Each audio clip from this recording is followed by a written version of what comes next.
Hello, hi, hello everyone. We are here with the December deck reviews for patrons. I know we're way past December now. It's been a little delayed. I was traveling at the end of December. I had a lot of stuff happen at the start of this month. Things were a little hectic. So this is going to be part one. This is going to be the first 40 decks, and then we'll do the next 40 decks tomorrow or Tuesday, one of those 2 days. Hello, hey. So, I apologize to all the patrons for the delay. I apologize that I'm going to have to split this up into 2 parts, but hopefully it'll make it easier to parse to have like 2 streams instead of one like 6-hour block. And it'll be less strain on my voice because I gotta still record the podcast after this. 40 decks, how long do I have? I'm gonna try and get through these 40 in like 2.5 hours. That's my goal. If I can get done with these in like 2.5 hours, that'd be good. It's currently like 5:40 p.m. here where I am, so if I'm done before 9, which is when I need to record the podcast, that would be great.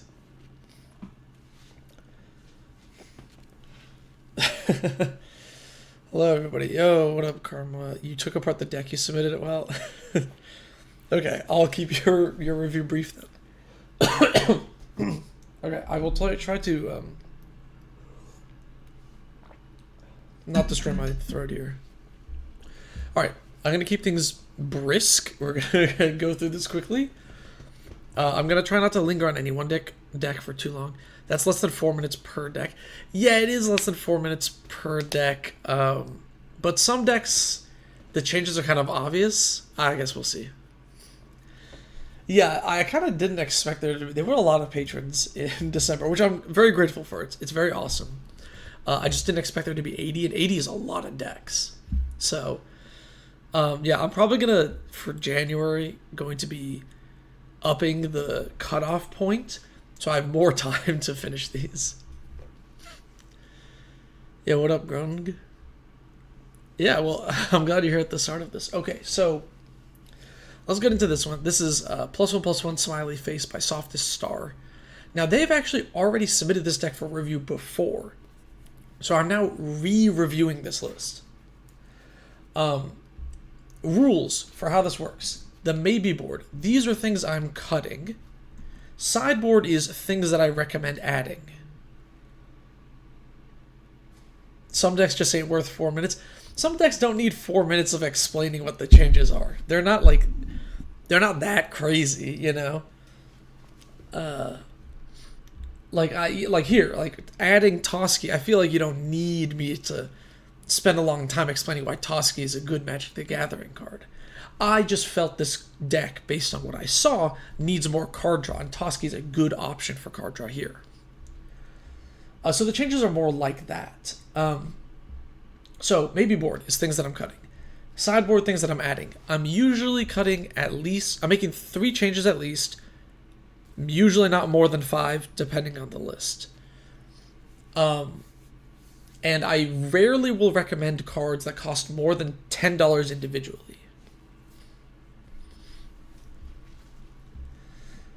So, a couple of cuts here. Cradle Clear Cutter is a 6-mana mana dork that can be a 3-mana mana dork. That's terrible. 3-mana mana dorks suck.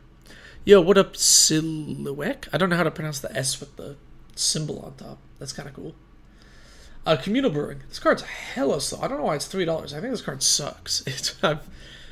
Oh, you know what? Is there a better way to... If I grid this, is that going to be better? That's not better. That's way worse.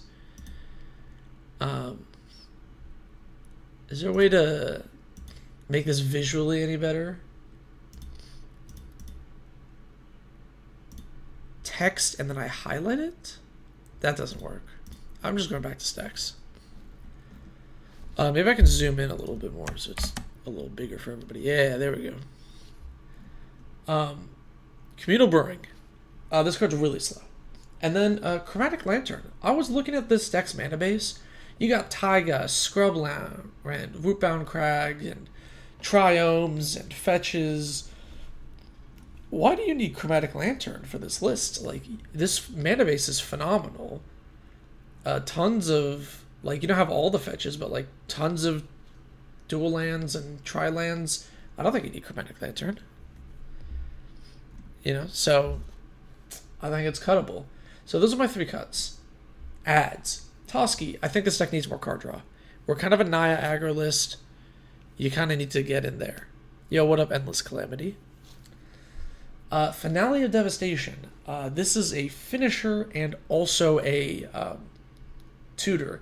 Now, like I said before, I don't usually recommend cards that cost more than $10 individually, and this is much more than $10, but this is not a budget list. And it's the second time I'm reviewing this list already, so I've kind of already given suggestions for the cheap good cards. Yeah, what up, Grump? And then Biophagus. This is a bit of a weird one. I think this is a better mana dork than the Cradle Clear Cutter. So Biophagus, if you don't know what it is, it's a weird Tyrannid card. It adds a mana of any color. If this is used on a creature spell, it enters with an extra counter. And this deck does have some counter synergies, like Gyre Sage or Fertilid or whatever. So it's kind of sweet. I think it's a good mana dork. Overall thoughts on this list. I already thought it was a really cool list the first time he sent it in, and now they sent it in a second time. It's still pretty cool. I actually really want to see this deck in action. So hopefully I see it at one of the Patreon games, because the deck looks fun. It's just Naya counters with like a kind of unique commander. I haven't seen anybody really play them. Okay, so this deck's pretty spicy. It's a Zakama deck with Zerta as the companion, which means each permanent in your deck has to have an activated ability. So here's some changes. As you'll see here, there's 4 forests. 4 sideboards, and 3 maybe boards. The reason that there's a difference here is because it's kind of like a maybe. Like, I'm not convinced you want to add this or not. So I think you could go up on lands a little bit. Where do your lands go? But by up on lands, I mean like up on utility. So, Disciple of Freyalise over a forest. Castle Garenbrig over probably another forest. Giver of Runes was in the deck. I don't think you really need Giver of Runes as protection. Your commander has like an untap ability on ETB. It kind of does the whole thing itself at like instant speed basically, so I don't know if you need to protect it as much. Perforos was also in the list, but like we don't make tokens. It's kind of like I don't know why we had Perforos in here. It seemed a bit off. I don't think Disciple can go in this deck. Oh, Disciple has no activated ability. Oh, true. Perfect. Well, that makes 3 and 3 cuts. I was thinking about Disciple, and I was trying to wonder why you didn't have it in there. Yeah. What is the color fixing in this deck? Yeah, he's got a lot of duels and filter lands and stuff. And fetches. This is a good mana base. I just think Castle Garenbrig is better than a forest. Okay, Mina and Den. I actually like this. In a deck like this, where you have like 40 plus lands, extra land drops are really great, and it has an activated ability, so you can still play it. Maelstrom would 100% be in this deck. Start of W. Protection is just for Zerta? Is Zerta interesting? Okay. Is Zerta targeted that often? I'm kind of curious how much Zerta actually gets targeted. Because I was thinking about like what the Giver of Runes was for. Because do you not just like do the whole combo in one go? I guess you don't have to, but you could have the Zerta in hand and go like Zakama Zerta in one turn, right? Yeah, Greater Good's already in here. Yeah. And then also, I guess since you're here and you made the deck, my other question is, why no Basalt Monolith, right? Isn't this like the classic combo? I'm kind of curious. Is it like an intentional cut? It's a key part of the deck's game plan. Yeah, but does Zerta need to stick around for like multiple turns? Or is Zerta like a you play it and win kind of card? Because it's not a combo deck, it's more of a control deck. Interesting. Interesting. This deck is odd. Maybe I didn't quite fully understand exactly what you were going for here. Because there's a lot going on here. So one, it's a Zerta companion deck with Zakama at the helm. But you have like an elf package in here, like a separate elf thing going on, right? We have a Priest of Titania and Elvish Archdruid. So I was looking at this like a elf ball type deck, where we're trying to like Helix Pinnacle win and stuff. I guess I don't see it as a control deck. Is my thing. I'm kind of curious as to how it operates as a control list. The Infant Combo, my pod is an Infant Combo friendly, so I didn't put Monolith there. Okay, that's fine. That's not a problem. That's not a problem. Okay. We can remove Monolith. I guess here's my question is, if we're a control deck, the Elves and the Roads is something that says there's a lot of dorks available. Right, but like, what are we doing with it? Is the thing. It's like, well, what are we doing here with the elves? Is this not I'm ramping into my Helix Pinnacle win? Ramping into activating Zakama a lot kind of win? I like to have a backup plan if Zerta is irrecoverable.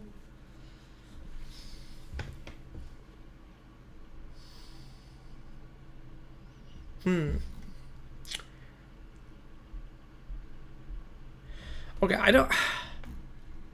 Control mainly comes from Zakama's ability costing 1 mana. Okay. Yes. Okay, I get that. I get that. So, like, this is our control thing.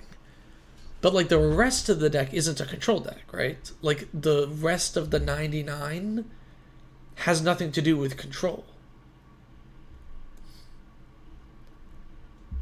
So I thought we were doing, like, creature combo, aiming to just, like, make a ton of mana and win with Azuri. That's what I thought this whole list was. Maybe I'm just a little confused. It's very impressive my pod, which is very onboard Timmy type play. Okay.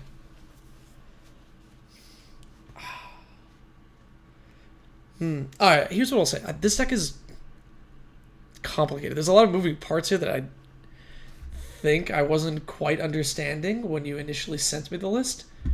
I don't want to dwell on it too long for the stream purposes, but please DM me on Discord, and I want to talk to you more about this list. It's more about how it plays compared to how it looks. This is a really complicated deck. Like, it's very not conventional. So DM me on Discord. I want to talk to you about this deck more. I would love to dive a little deeper into it. I guess, and maybe come up with some better suggestions here for you, because I'm at a bit of a loss as to what the goal of the deck is. Ella Command, I have not gotten to your list yet. And I think the lists under this Joyver one that's on the Architect page, I will cover either tomorrow or Tuesday. Just because there's like 80 decks. I don't want to do all 80 in one day. I just don't have time. Okay, thank you. Yes, DM me on Discord. Okay, next is a Cowardly Taunt. This deck is very interesting as well. A little less complicated than the other one, but it's interesting. They're playing all of these that turn cowards into warriors turn things into cowards, and cowards can't be blocked by warriors. And the commander, who's huge, is a warrior. So we have that like theme going on. There's like a few cards that do that. Like this guy does it, and this giant does it as well. So for the most part, you kind of have all the coward warrior synergies in there.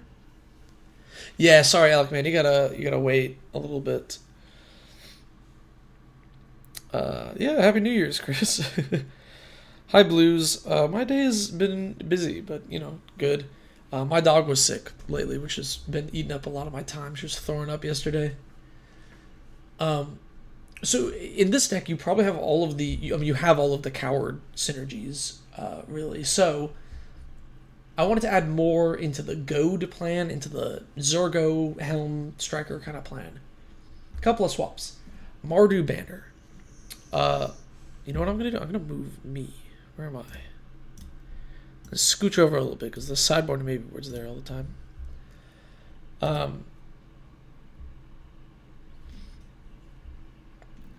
Mardu Banner. So Sonic Screwdriver I think is better than Mardu Banner in this list, simply because you can give Zergo unblockable, which is really good. And it has like other utility, which is great.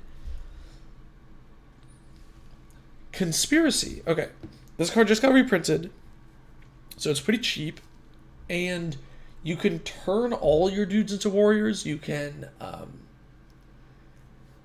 then, you know, that allows all your guys to get in when he turns stuff into cowards. I think there's some fun warrior play you can do here if you want more things that can turn stuff into warriors. Yeah, good night, Alec, man. I'll get to yours either tomorrow or the next day. And then another... Oh, so, sorry. These are cuts. I'm losing my train of thought here. I need to refocus. It's been a long day. Conspiracy. You have Conspiracy in here. I know it's been reprinted. That's probably why you got it. You already have a lot of warriors. You don't need to turn more things into warriors. This is a jank warrior. I don't think it's worth it. Painful Truths. I think you need more card draw. Card draw, card draw, card draw. Card draw is king. Flexible turn all your creatures to warriors. It doesn't turn theirs into cowards is the problem, right? Creatures you control are the chosen type. So Conspiracy can't turn them into cowards, which is the problem. Shields of Villas... Shields of... what is this? It's the Changeling creature target controls. Yeah, you can do that. That's pretty fun. You can turn them into cowards. Painful Truths. I think Painful Truths is great. You need more cards on this list. Frenzy Gore Spawn. This thing is actually really awesome. So, ETB, it goads a creature each opponent controls, which is great for this deck. It already has goad synergies. And then whenever one or more creatures attacks one of your opponents, they gain Menace. You can give Zerga Menace, which makes him unbelievably difficult to block, right? Because he's a 7/12 with Indestructible. So then they have to double block and you eat two things. It's pretty great. This list is super fun. You're playing Jessica with Zerga, which is hilarious, and you're in a Go deck. I really, really like this list. I just think that this is too low impact. I think that if this could turn things into cowards, it'd be great. It can't. And then Mardu Banner could just be swapped with Sonic Screwdriver. Shields of Villasvel is a good suggestion. I do kind of like that as well. I don't know what else you would cut. Potentially another kind of mid-warrior like this thing. Or maybe like a Path to Exile. I don't know how much spot removal you need. This could be a cut for Shields of Villasvel.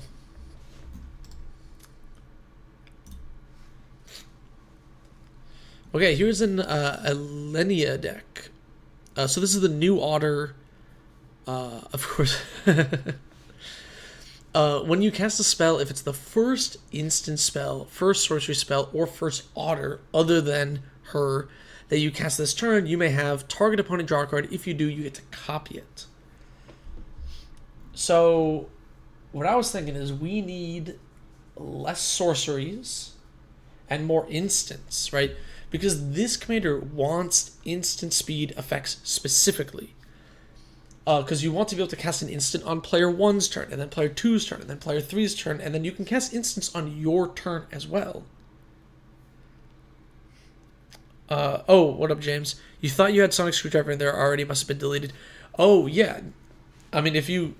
I guess you could do, what's the other Sonic one that is slightly worse that gives unblockable? You could add that one as well. But yeah, Sonic Screwdriver is really good. So you just want more instants. I think sorceries are, like, way worse here. So I looked at a couple of these. Mystic Retrieval, I love the card. It's funny for control decks and slow decks. It's really slow, though. It's quite bad. Brainstorm, I think pretty low impact here. Copying Brainstorm is, like, not that exciting. Bolt Wave, deal 3 damage to each opponent. Cool. And then you copy it, so you dome everyone for 6. It's, like, not enough oomph in a Commander game, I think. Will your deck, it's the Rafine deck? Yes. The Rafine deck will be covered tonight. 3 ads. I think you just want more card draw and more impact. Factor Fiction and Steam Augury, which is basically like a Factor Fiction. These are... Oh, Laser Screwdriver. Yes, that's the card. Thank you. I was... Laser... Oh, no, this one goads. It doesn't make stuff unblockable. Yeah. But you're in a Mardu goad deck, so you could add this as well for more goad. Steam Augury and Factor Fiction. These cards are phenomenal to copy. They're so good. Copying card draw is like card advantage is where you want to be. And then Hypersonic Dragon. So it's lets you cast sorceries as though it has flash. Underworld Breach. Underworld Breach in this deck? Maybe. I mean, it's not, like, bad, but then what are we bringing back or looping? We only copy one thing. And Breach it goes away at the end of the turn. So I don't know if we want to Breach in this deck, because we just want to cast instant. So I put in Hypersonic Dragon as a way to turn some of these sorceries into instants and then get more triggers and stuff. It could just be like more card draw instead, but I think the card's kind of fun. Overall, is it Spellslinger stuff? It's cool. Frantic Search. Frantic Search is already in the list, but yes, Frantic Search is so good here. Yeah. Yeah, this is an interesting commander. It's kind of group hug, kind of politics, which is why I like the Factor Fiction so much. Is you go like, hey, I'll draw you the card when I copy the Factor Fiction. You give me something good, Okay, this is the new Elsha.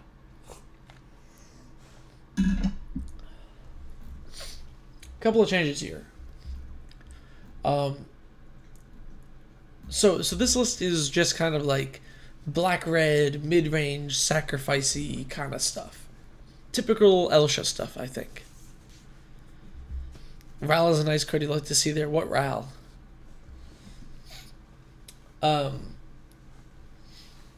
Okay, a couple of changes. We had, like, including MDFCs, there was, like, plenty of lands. So I cut Tectonic Edge. It's kind of slow, not super necessary. Didn't think you needed that many lands. Turn Inside Out.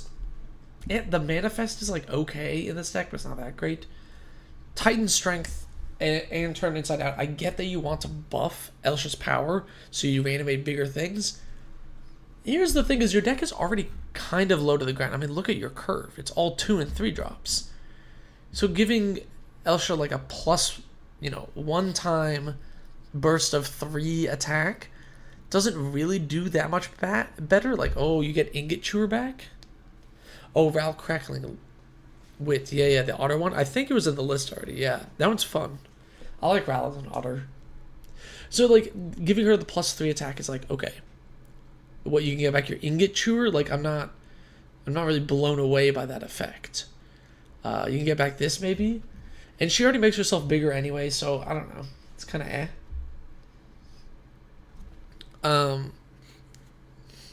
Italia Primal Storm was also in the deck. It's kind of just slow and not synergistic with the list, so I recommend cutting it.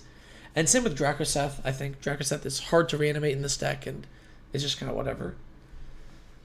Ravenous Chupacabra. This is a really great thing to reanimate. Getting Elsha to 4 power is not super difficult, and it's just more removal.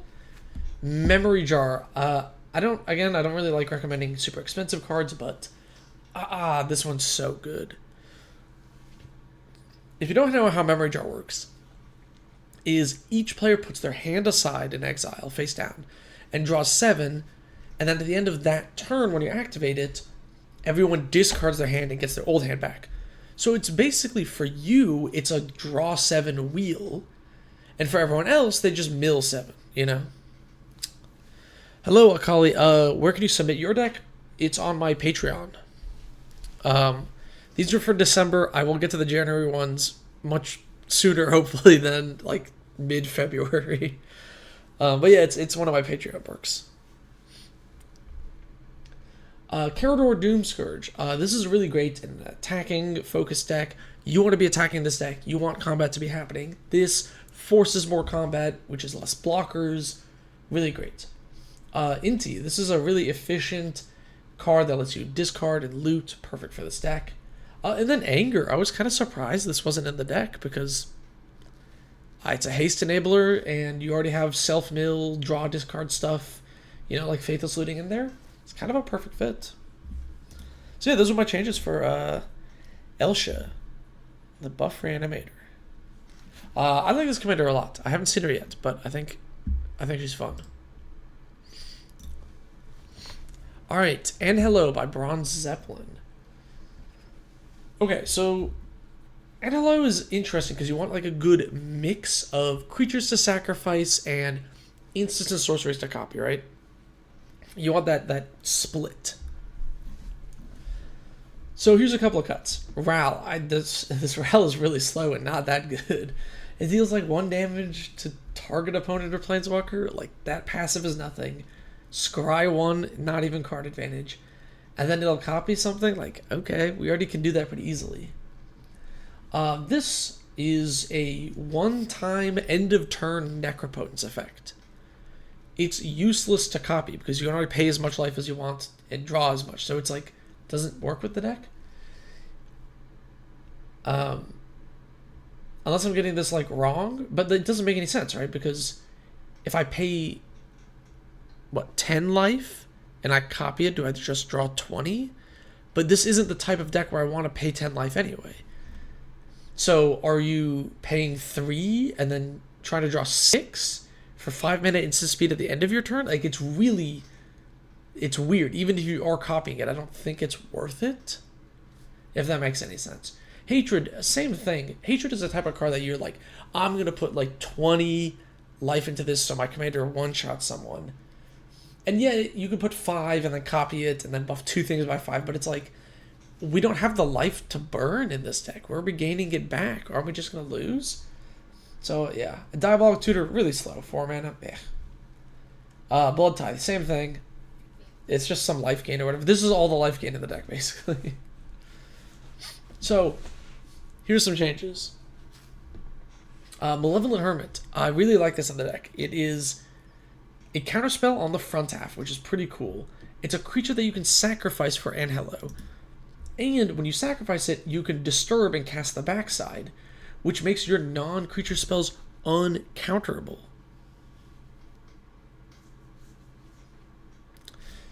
Yes, Sir Epic. I agree. Like the Thunder Trap Trainer or whatever could also be a great addition to this deck because Offspring, you get multiple dudes. You can sacrifice the dudes. There is one awkward part though. This is Casualty 2. So you have to sacrifice a creature with power 2 or greater, and the Trainer doesn't have it, and the Offspring is always a 1/1. So if it's an Offspring where the base form is like a 2/2, maybe it would be better.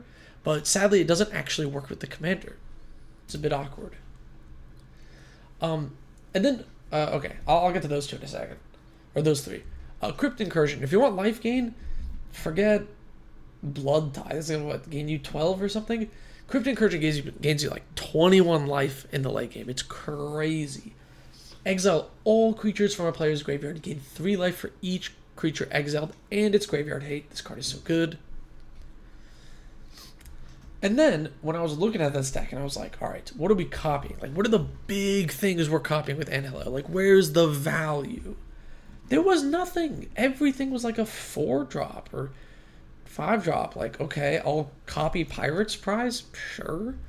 This is like weak sauce, you know? Where is the oomph, you know? So, Dance with Calamity. Hilarious card. You flip things and try to, like, you know, not hit 13. Curse of the Cabal. You can suspend it and like force players to sack things, or you can cast it, target players sacrifice half their permanents. Copy that? Sure. Delete 2 players. It's awesome. It's crazy. Amanatu's Augury. This card is insane to copy. You're just casting other things, spinning into more stuff. I feel like that's what your deck needs more of. I feel like there's a lot, like, you're not doing anything that's... Even if I didn't interact with your deck isn't doing anything scary enough outside of, like, Expropriate and copying that to, like, win the game. So, I think I need more oomph. Blackjack and MTG. Dance with Calamity is really funny. It is Blackjack and MTG. It's really cool. Okay, first Asmo list of the night. So this one is a Rakdos Reanimator list. So this is a like higher power Reanimator deck. We're running like Hordling Broodlord, which is kind of a 1-card combo. World Gorger Dragon with Animate Dead, which if you don't know is like an infinite combo. Asmo be cooking, yep, exactly. So a couple of changes here. Winds of Change. It doesn't discard, so it actually doesn't help. It's just shuffle. Kind of meh in the deck. Living Death. You're like a Reanimator combo deck. Living Death is more of a I self-mill value type thing, because you need to animate dead the World Gorger Dragon for the combo to happen. You don't want to actually Living Death World Gorger Dragon into play. You're not on cult. I'm not going to attempt to pronounce this.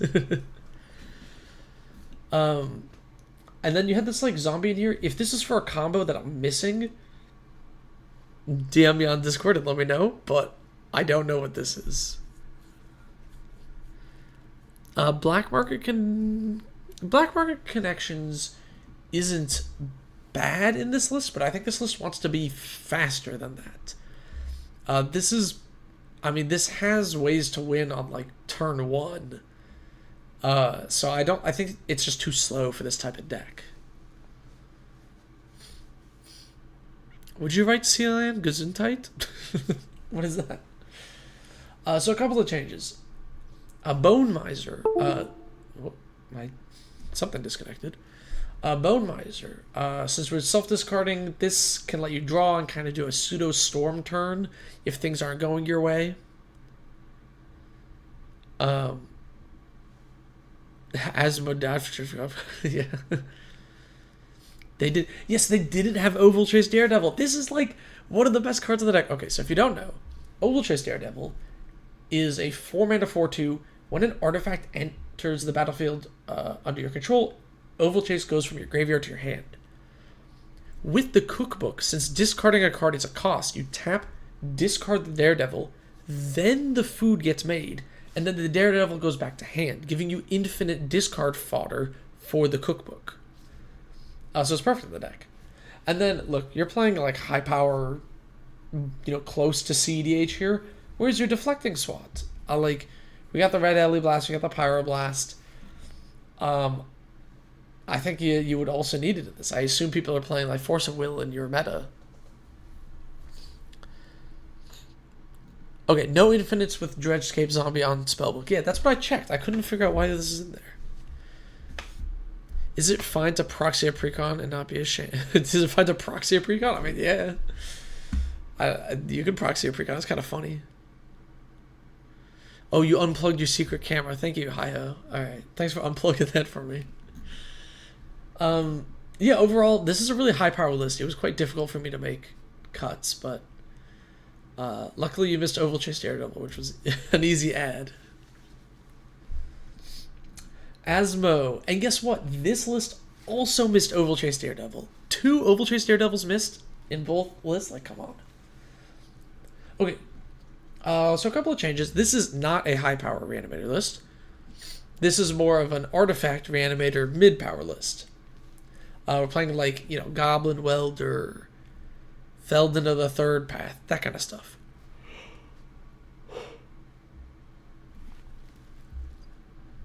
So Tectonic Reformation. I don't think you have enough red mana to make this good. Reaver Titan, it's not even that good if you reanimate it, honestly. This card kind of sucks. Profane Tutor, I think in a slower mid-range deck, Profane Tutor gets you killed. Because we're not playing a fast combo, so Profane Tutor's not going to get us a game winner. People are going to see you Profane Tutor and go, let's beat up this guy. Squirrelfire, I don't know. They're just missing the Oval Chase Daredevils.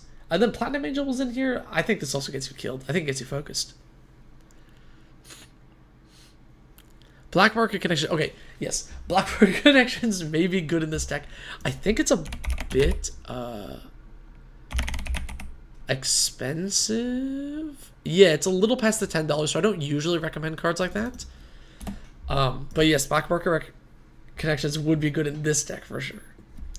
Note to self, if you're playing Commander that sees Modern play, see what those decks are playing. Yeah, exactly. Yeah, see what engines you got there. I mean, you don't have to pay attention to Modern. You just go to like MTG Goldfish and like click on the Modern button. So here are my ads. Vandal Blast. I felt like we needed a little bit more removal here. Vandal Blast is good. Oval Chase Daredevil. Already explained that. Imperial Recruiter. Okay. Recruiter is really good in this deck. It finds your Goblin Welder. It finds Goblin Engineer. It finds Feldon. It finds Duplicant. It finds Anger, which you can then discard and get a haste enabler. It finds Academy Manufacturer, which is super important. So I think Imperial Recruiter doesn't get you killed as often as Profane Tutor does, because Profane Tutor is kind of scarier. They don't know what you're getting. They see it coming. So I think Recruiter might be better. It's creeping up in price, so be wary. And then Containment Construct. This card's really, really good if you're discarding cards. So lets you discard things and then cast them. Good card advantage in a deck like this that wants to be discarding stuff.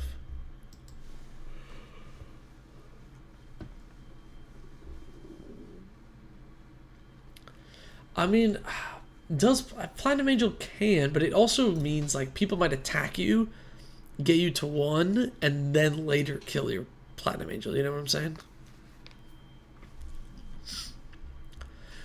Okay, Kaikar wins Fury. So this deck, I believe the user told me they built it out of like cards that they drafted. So there's a big mix mash of like different things in here.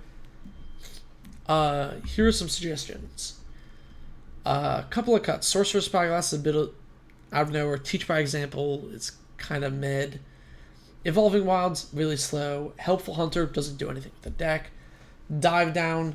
I think cards like this, that's like target creature gains hexproof or whatever, in Commander, is just worse than a counterspell in like every situation. And then Crackling Cyclops is slow. So here's some suggestions. Jeskai best color combo. It is one of my favorites. I like Jeskai a lot. Now talking to this user, I was like, they were like, I don't like counterspells. So it's like, okay, I'm gonna suggest some fun counterspells. So I'll get to that in a second. But Bloodrunner Entity. This is a great prowess creature. We got a lot of prowess going on. Gravitational Shift. This is also like a flying themed deck. Amps up your flyers. And then here's some fun unique counterspells that I could recommend. Delay. Really good, really unique, very different. Cryptic Command. It's a cool card. It's a bit on the expensive side, which is why there's one extra thing here, so maybe not. Scrub's the only hexproof grantor, super worth it. Yeah, Scrub's is pretty good, because he does other things. I like Cryptic Command in this deck. If you're playing a lot of flyers, they might not have many blockers, so you can tap down the few blockers they have and swing in for damage. It's got utility. Role Reversal, not a counterspell. Very funny in Kaikar. You make a 1/1 spirit, you go, hey, your commander is better than my 1/1 spirit, and then you swap them, and you steal their commander forever. It's really funny. Invert Polarity. It's cancel, but sometimes you steal a card. Also pretty funny. And then Supreme Will. It's a counterspell. It's a mana leak, but it's also an anticipate. I really like this one in prowess style decks like this, because the turn that you want to cast more spells, you can play it as an impulse and then hit an opt, and then that's 2 triggers. But it's also a counterspell when you need it. Yeah, so those are all my overall changes. I think maybe you still have a little too many creatures. Could be cut down for more instants and sorceries. But it's not too bad. And I know it's, built on like a small collection, so keep working on it. I think it's a cool deck. Mystic Reflection's like kind of win more, I think. I think it's too many pieces for that. I don't know. I'm kind of off on Mystic Reflection lately. Okay.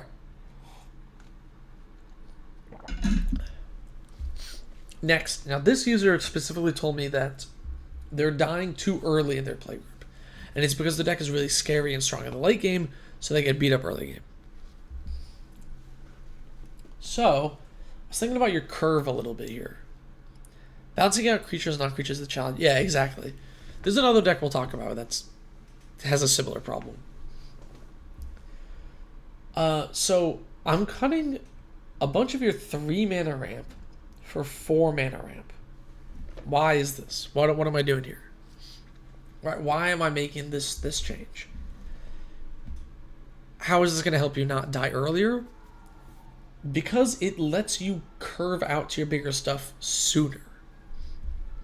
Instead of taking the approach, oh, my playgroup is attacking me a lot, I need to play more defensive, we're going to crank it up. So your commander comes out on turn 3, and then you cast a Cultivate, you're wasting mana, right? Instead, you can cast your commander on 3, 4 mana ramp spell next turn, and then go right into a 6 mana Cascade spell and start getting your value. I think that's just going to be a lot better and ramp your deck up faster. And then I swapped Gamble for Mystic Confluence.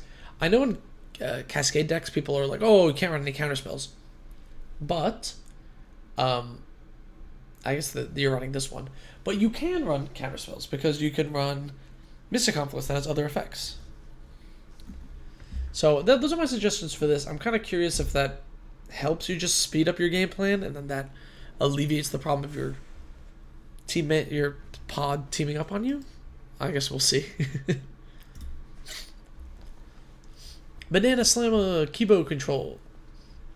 I had a bunch of changes for this. Let's start with some of the easier ones. Well Rested, I think is a bit too slow. Overrun, again, too slow of a win con. I think we got some better ones. Harmonize. There's better card draw than Harmonize. Forest, we'll be swapping for a utility land. Demand Answers was in this deck. I think there's better card draw out there. And then Bloodroot Apothecary, I think this gets you killed.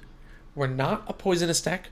We're not trying to toxic out our opponents. But then you have this one random card that gives poison counters, and then everybody's going to go, I'm going to, beat you up now because I don't want to get poisoned out.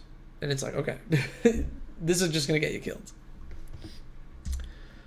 Spellgeyer might also work as a counter with other effects. There's a lot of counters with other effects, Oh, thank you, Karma. Yeah. Delay is so good, Drooling Ogre, if you can't blow them away with your brilliance.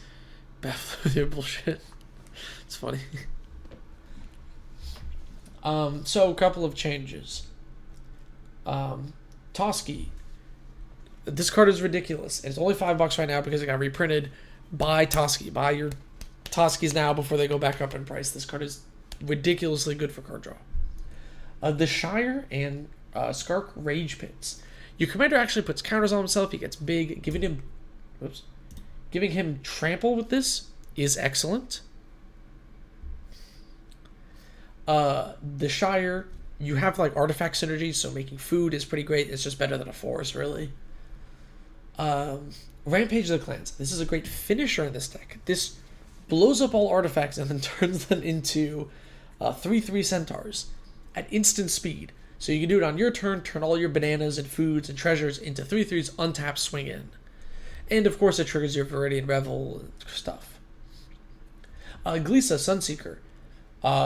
You can tap to destroy an artifact with mana cost equal to the amount of mana in your mana pool. If you're giving artifacts to players, you can kind of force them to pop the treasure by blowing them up. It does a few other like weird things with destroying artifacts because we're playing liquid metal coating, so you can turn something to an artifact, float green mana, tap her, destroy that thing. It's kind of fun. And then Fangren Marauder. This is one of the like biggest cards I think of when I think of Kibo. Whenever an artifact is put into a graveyard from the battlefield, you may gain 5 life. This will gain you like a gajillion life. It's crazy. Titania's Song is the most fun thing to do. What is Titania's Song?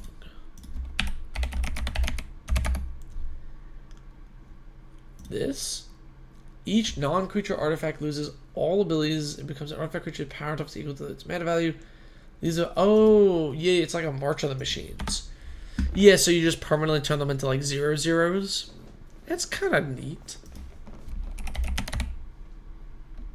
I'll put it here. It's kind of cool. Overall, this is a really cool deck. I think Kibo's really fun.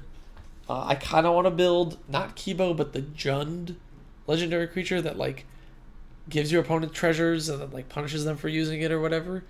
I like this idea. I think it's fun. Maybe build a 5-color deck that just has all of those effects. I don't know.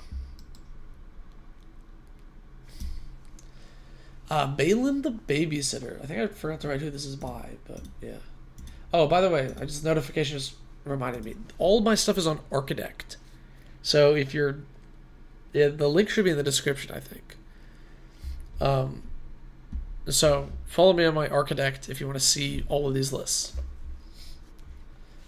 I guess I should I can put the link here to this month's decks in the chat, and then y'all can follow along if needed. Okay, so this is a Heir Apparent deck. So they have 28 Heir Apparents, which is probably a good amount. Here's a couple of suggestions. Path to Exile. I think we're trying to go. Who cares about spot removal? We don't need that much.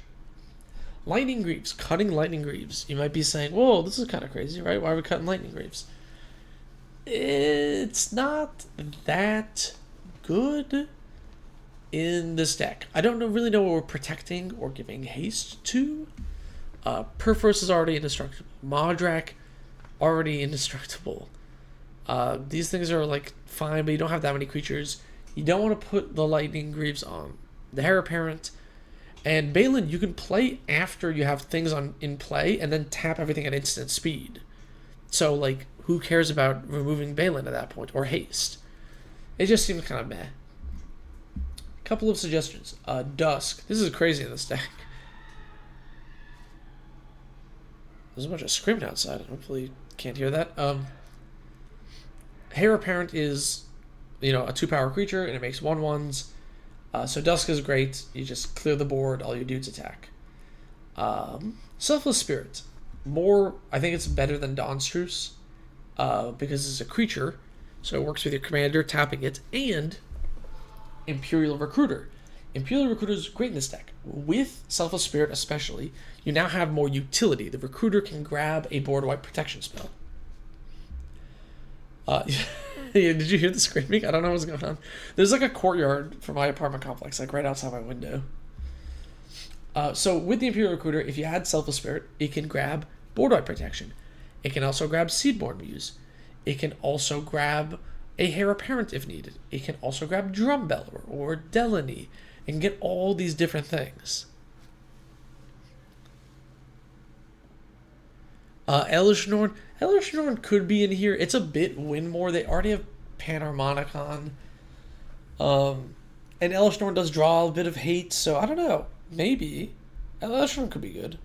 No Clever Concealment. No, that's like a $25 card. I think Elish Norn is also more than $10, right? Elish. Mother Machines is like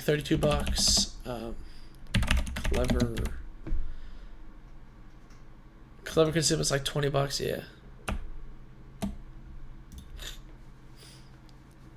You also came with pickleball. There's no pickleball court here, although like everybody's into pickleball these days. I kind of want to play it at some point. Okay, final thoughts. Balin. This deck is awesome. You get to win with Halo Fountain, and that's really epic. So I think this deck is cool. I just think you should like. I think Imperial Recruiter makes a really nice package here. I really think this is like the best thing to add. Raise the Past could be good. There's a lot of interesting things here. Enduring Innocence. I mean, there's a lot of changes that could be made, you know? I'm curious to see what they think of the list in its current form. I should definitely try. Yeah, I'll try pickleball at some point. I just need to, like... It's like an investment, you know? I gotta, like, buy the equipment and then do this and that. It's like... And then find a court. And, you know, I have some friends that play, so maybe. Okay, Bree Kind Rewind by Space Canary 87, who I think is in the chat. Oh, you mean for the last deck? 32 lands, is that low enough? Yeah, it's fine. 32 lands is fine for that list. 34 lands with 2 MDFCs is totally fine for this list, so. It's somewhere between large ping pong and lazy tennis. I mean, I do like ping pong, and I used to play tennis.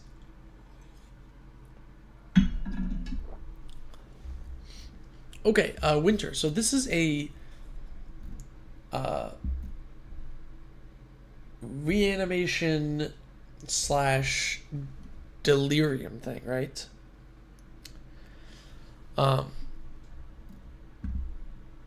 So you want to have like 4 different card types so you can reanimate, right? You may exile any number of cards from your graveyard. If you have 4 more card types among them, you get to reanimate something, right? So a few suggestions. Oh, and Space Canary already DM'd me about this because they saw that I was cutting Hexavis. So we'll get to that argument in a second. Here's a few additions. A few other cuts. So you see that there's 3 adds, 2. It's because sometimes moving 1 forest to the maybe board is jank on Architect. Why don't I always suggest like 50 MDFCs? I did when they like first came out. I made a big point. I was like, add all the MDFCs. But then it's like, I don't want every deck list to be like, here's 3 MDFCs you can add, you know? So cutting a forest for Dryad Arbor is pretty great. Since it's a creature and a land, it's really great for the Delirium. It's pretty good. Patchwork Beastie, I think this card is slow. It's really slow. You may mill a card that's slow. And the 3/3 body is just not big enough in EDH. Okay, and then Hexavis. Okay, so I know that Hexavis can remove the finality counters. But here's my thinking, is if you remove, let's say you reanimate Hexavis after exiling 4 things. You remove its finality counter, huge value. Then you reanimate something else. Then Hexavis removes that finality counter. Huge value again. We've exiled 8 things from our yard of many different types, right? Then to get use of the finality counter being removed, the thing has to die, and then you have to have also then reanimated it again. Which is like so many different things to go right for that to be relevant. So I think the Hexavis is just not worth reanimating a big thing and the next turn reanimating another big thing. That's my thought. If you haven't seen Be Kind Rewind, it's a movie about people who own a VHS tape shop. Oh, interesting. I've never seen Be Kind Rewind. Why don't I always just goad it? I mean, everybody should play a goad deck, you know? Lord of Extinction, it's just big, though. It doesn't have trample. Lord of Extinction's kind of mid, right? It's just a dude. Here are my additions. Whip of Erebos. If you're already going to be reanimating things with finality counters, Whip of Arrows kind of lets you sort of do that for like a 1 turn. I'm gonna put my Vile Mutilator in play and like bash you, you know?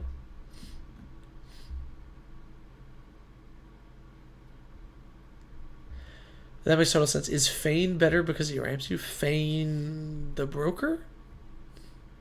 Oh, yes. Yes. I think, well, because Feign is like 3 mana, and you can play him, and he does other things by himself. Whereas the Hexavus is like, it's a flying 6/6. It's not that exciting. Feign removes the finality counters, but making treasures is like pretty sweet. And then also he's like a sack outlet when you need it, and you need like a, you know, you can sack the Nyx Weaver to get 2 more types in the bin. So I think Feign like has like other utility in the list. Yeah, Lord of Extinction I think is chump blocked every turn. And then the last change is Baba Lysaga. You sacrifice up to 3 permanents. If there were 3 or more card types from among the sacrificed permanents, each opponent loses 3 life. You gain 3 life and draw 3 cards, which is a lot of life. Not a lot of life. It's a lot of cards. 3 cards is a lot of cards. And the fact that you can sack things to help you turn on the Delirium, like it's kind of perfect in this list, I think. You only need like 1 activation of her for her to be worth it, right? Drawing 3 cards from your 3 drop is like pretty good. Emergent Woodworm is pretty fun as a target. Doesn't really help. Yeah, it doesn't help Delirium as much. That's the Emergent Woodworm is the. Whoops. This one, right? Yeah, when it attacks, you get to like flip the top X and put things into play. It's kind of fun. But yeah, it's not like specific to Delirium. It could be a good ad. I mean, there's other fatties that they can play. But I like the ones that you have because there's a lot of like enchantment creatures, which is good here. Didn't think that this was this list isn't trash. What are you talking about? I do agree with Grant here in the chat. 6 is another potential like really good ad here. No, this list isn't trash. It's fine. I do think that like maybe all 3 of these Planeswalkers could go. They're kind of, I think Planeswalkers are kind of bad in Commander, but I didn't cut them because I think, you know, people usually don't add Planeswalkers unless they think they're fun. But no, this list is fine. It's pretty good. Okay, Eggs Tailored TTV has given me a Blim deck, and this is their high power Blim list. So this is like high power Commander is kind of interesting. We have a few things in here that's kind of fun. The Helm of Obedience, Leyline of the Void combo. Oh, backup is a Nombo if you reanimate on end step. That is true. You added the Walkers for Delirium. Oh, yeah, true. It's for another type, yeah. I just really don't like Planeswalkers in Commander. This has the Leyland of the Void, Helm of Obedience combo. We got a couple other things. Here are the cuts. Echoes of Eternity. I don't really get why this is in the deck. Maybe I'm missing something. Psychic Fury. Target multicolor creature gains double strike. I think there's a better way to do this. And we'll see. You enjoy battles of Planeswalkers. Battles, I think, are neat. Soul Guide Lantern. We have lots of Graveyard Hate because it's part of your combo. You don't need this. And then this Amulet is like, whenever you play a creature spell, or creatures, whenever you play a spell, creatures you control can't be the target. Spells are ability until end of turn, so it's like when you cast something, you give something hexproof or shroud. It's so jank. So here are my suggestions. So this is a higher power list with a lot of Stack C stuff in it. So Trinisphere I think is like pretty awesome here. I put it as a bonus ad because it's like $25. But Savage Beating, I think extra combats are better than the like one-off double strike effects because I think you can sort of like do more with it because you get to like so the double strike effect only works with Blim specifically. And I know you don't have too many like other creatures, but I feel like in this list, like you can flip your Hidetsugu, or you can have Dathi Voidwalker chip in, and we have some other.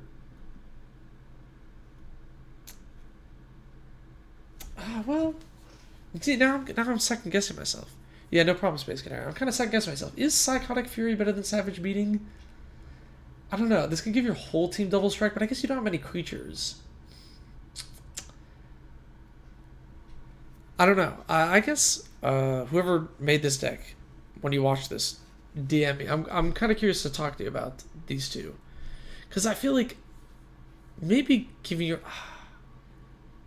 But you can give both, right? Is the thing with Savage Beating, right? In Savage Beating, you can give Blim double strike and take an extra combat, right? So that's 4 triggers, which is a lot, but it is a bit of a mana investment. So I don't know. I made these changes like a while ago, so now I'm kind of second guessing myself. Other things that I think are great for this list: Grid Monitor. You don't have many creatures, so this doesn't hurt you too much, and you give it to someone, it really screws them over. Defense Grid. This is a high power list. I assume you're playing it in other high power situations. There's a lot of powerful blue stuff going around. Defense Grid is very good against that. And Bottomless Pit. If we're already going to be like discarding things, forcing our opponents to do that, getting some value there. Bottomless Pit is really good in high power Commander, because you play it and then it just kind of like yoinks things out of your opponent's hand at random, which is really obnoxious.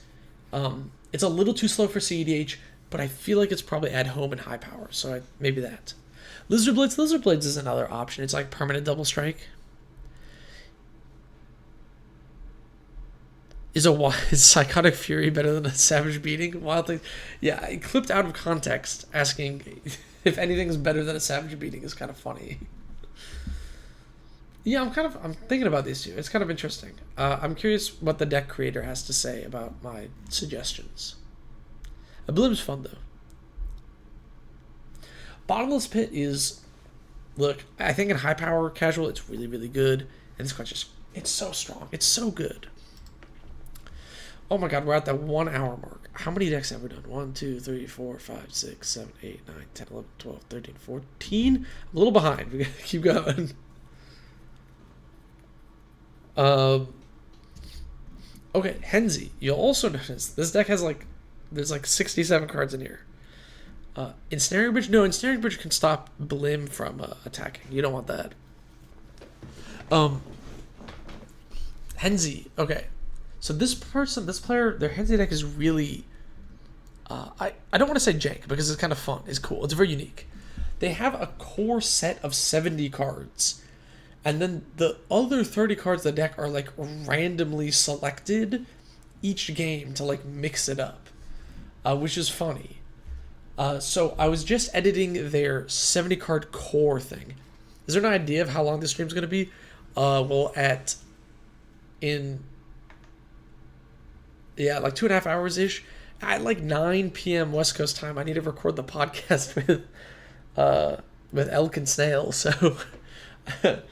I need to get that going. Yeah, I'm only doing the first 40. Okay, so here are my suggestions for the core part of the deck that will not be switched out. Undying Malice, kind of mid. Riveteer's Ascendancy, this card sucks. Flare of Malice. It needs to be a non-token black creature. I don't know how many black creatures you have. There's only 3 in this pile, so... Yo, what up, the Destroyer? It seems like sometimes you're not going to have a creature for this, so I don't know. Seems kind of bad. Windgrace's Judgment. Good removal. Painful Truths. Good card draw. I love Painful Truths. Cauldron of Souls. If you're playing a Heny deck where you're blitzing things in, Cauldron of Souls is great. You give your thing Persist. It gets blitzed, it dies, it comes back. You get to do the ETB again, it gets to attack next turn. It's awesome. Love this card. Love Cauldron of Souls. Oh, the Destroyer. This is your deck. Yo, okay, hi. Sorry, I didn't even put two and two together. Okay, yes. So Flare of Malice. This is like, I'm kind of curious about this because I don't know how many black creatures are in the deck. If you need me to tag in on your behalf for the podcast, no, I'm good. I'm good, Darth Megan. I'm good. I'm just kind of iffy on each player sacrifices like a creature with the greatest mana value. It's kind of mid. I think Windgrade's Judgment is just better. I like your idea for the deck. This whole like goofy swapping in 30 cards. So yeah, no, I agree, Paul. Cauldron of Souls is so good. This card is like it was like 10 cents for so long, and it's been creeping up in price because people are waking up to how busted this card is. That's fair. It's sort of random. You're right. So I think like this is just gonna be better removal than Flare of Malice. So those are my changes. And Painful Truths will always be good no matter what the 30 cards are, you know? More card draw is good.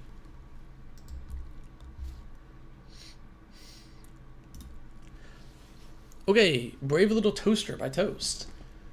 So this is a Katsuma, the animator deck.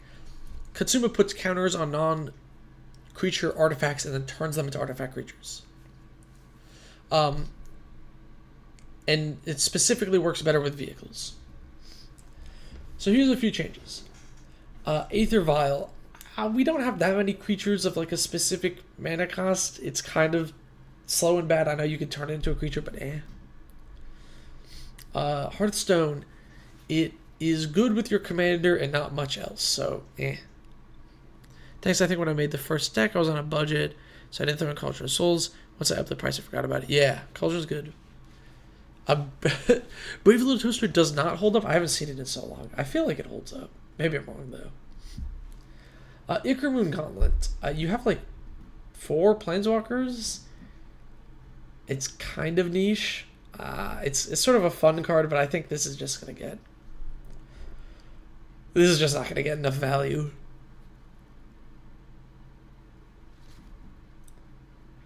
Antiquities War. Here's the problem with things like this. Yes, the card draw is nice. Yes, turning your artifacts into 5/5s is nice. Everybody sees it coming.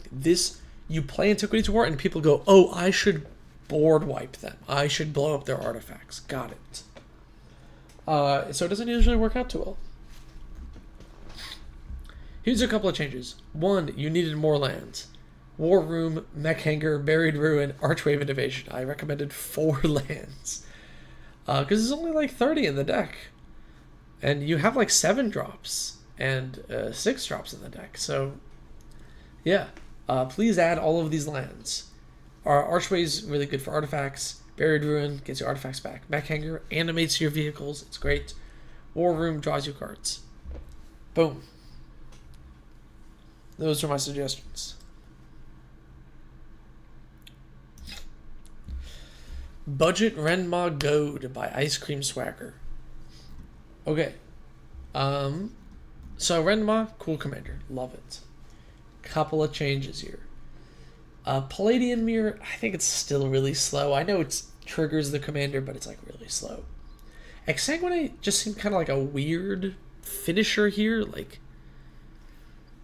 30 lands? Yeah, couldn't be me, right? Exsanguinate seems like a weird finisher here. I don't think we make enough mana for this to be really scary. I guess there's some life gain here. It's decent, you know. Crown of Doom is funny. It doesn't trigger your commander. Renma is a cool card. So here's a couple of suggestions. Whip of Erebos. Gives you your dudes lifelink, which you make a lot of dudes. You get all these birds. And then it reanimates your dudes from the bin, which is great. It's also an enchantment artifact, so it triggers your commander. Evolutionary Leap. You're making all these extra birds. You can pay a green to turn the bird into a real creature, which is really good. And then Case of the Lockhouse. Recommending this over Palladium Mirror. I know it doesn't trigger your commander, but it lets you cast lands and creatures and enchantments from the top of your library. Super easy to turn on. This card is so powerful. it is worth the $7 or $5 or whatever you get it for. This card is good. I know technically this ups the price of the deck a little bit. It's like a budget list. And I know Case and Whip are not super budget. I apologize for that. I was trying to find something good, but yeah, Evolutionary Leap, 100%. You need to add this to the card. Yeah, Painful Truth is one of my favorite draw spells as well. It's so good. Oh, okay, Bugs Bunny by Blues, who I believe is in the chat. Thanks for the notes on your Alenia deck. My neighbor's Bolt Wave was a way to use in tandem with Twinning Staff to ping him for 27. That is funny, but it's also kind of, you know, like, how often is that going to happen? How often is Bolt Wave just going to be like, ow, you hit me for 6, I'm going to attack you now? Okay, so this is a Doc Arlock deck, which lets you cast like plotted cards and stuff from Graveyard and Exile for less. So here are my suggestions. All these 1-mana ramp spells, get them out of here. Why are we playing 1-mana ramp spells when we have a 2-mana cost reducer in the command zone? We're just wasting mana, right? You're going to go Land of War Elves, and then Doc, and then, whoops. So I went with a couple of 3-mana ramp spells, because I think going Doc, 3-mana ramp spell, and then casting something bigger the next turn that's like reduced in cost, or plotting something bigger is better. You had a lot of ramps, so I only added 2, cut 3. I cut Consider as well, because like it's just kind of low impact. So here's a few suggestions. Moment's Peace. I think as a Simic deck, you might get attacked very often. So this is a fog that you can also fog for 1 mana with your commander out from the graveyard. Kind of useful. You know, I'm not the biggest fan of fogs, but it could be kind of fun in the deck. A bit of synergy. Una's Grace. I think this is way better than a cantrip, because for you it's very often going to be a 1-mana discard a land, draw a card. And it lets you turn your lands late game into cards, which is great. Yeah, those are all the changes, really. Otherwise, like, you know, I can't recommend, like, too many plot cards, because you already have all the good plot cards. One of my thoughts on Shigeki, he's a channel guy, right?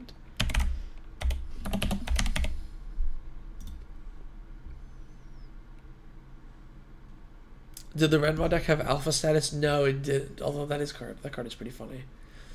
Shigeki is fine. He's fine. Why do you want Shigeki in the deck specifically?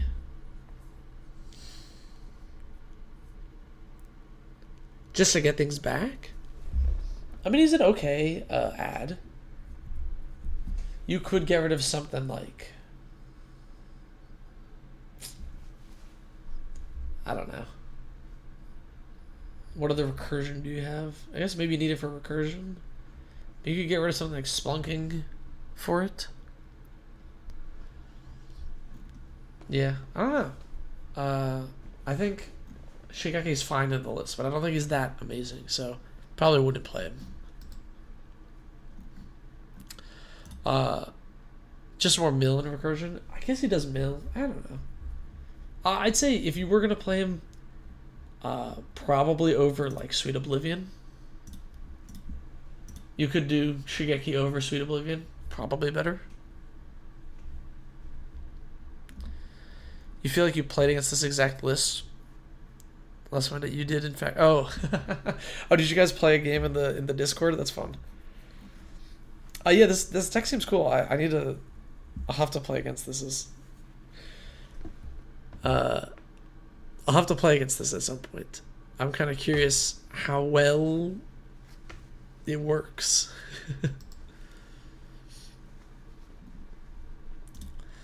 Okay, Sir Epic, who I believe is in the chat. We have your Enchantress deck here. So we got an Orzhov enchantment deck. Victor. So a couple of cuts. Slumbering Keep Guard. Too slow, too low impact, I think. Scry 1, kind of mid. +1/+1 until end of turn, Elspeth. I know it makes dudes, but that's kind of it. Doesn't really synergize. Kind of lukewarm on it. This leech, I think, is causing each opponent to lose 1 life is not an amazing effect. It's not even like drain. Like, you don't even gain life from it. It's just they lose a life. I don't think it's enough damage to really be scary, so gonna probably recommend cutting that. Couple of changes here. Recommended an additional land, Vault of the Archangels. Pretty cool utility land. Lets you give your whole team lifelink and Death Touch. Lurrus of the Dream Den. Lurrus is really, really good in the stack. You can get into a lot of situations where you go like, play Lurrus, play Seal of Cleansing, sack Seal of Cleansing, recast Seal of Cleansing, trigger Victor twice. You know, like that's pretty good. Leech goes Infect in the deck. Oh, what's the combo? What did I miss with the Leech? Elspeth was cut for Eternal Wanderer. Oh, okay. Elspeth was cut for Eternal Wanderer. Eternal Wanderer is pretty good. Okay, what is the Leech Infinite? What combo am I missing? Is there a combo with Parallax Wave? My last suggestion was just Brilliant Restoration. I really like these types of effects in enchantment and artifact decks, so you can get all your stuff back. I'm sad I missed a combo, though. Now I'm like... Parallax Wave and Opalescence. Oh, I missed it. Oh, damn. I did miss a combo, didn't I?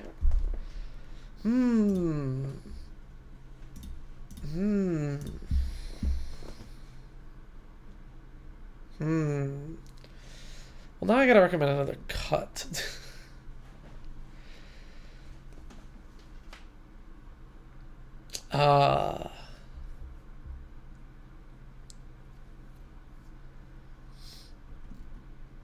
It could be the Corsair.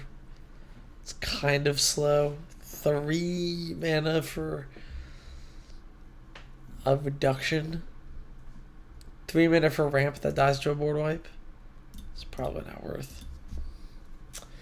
Yeah, Parallax Wave Opalescence. I totally missed that.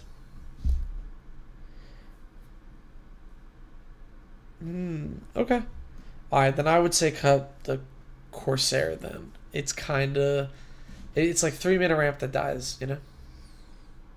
Want to now cut a land? No. We're not cutting lands. We're adding lands. This deck needed more lands. Pest Control. Pest Control is like okay. I don't think Pest Control is worth playing in this list.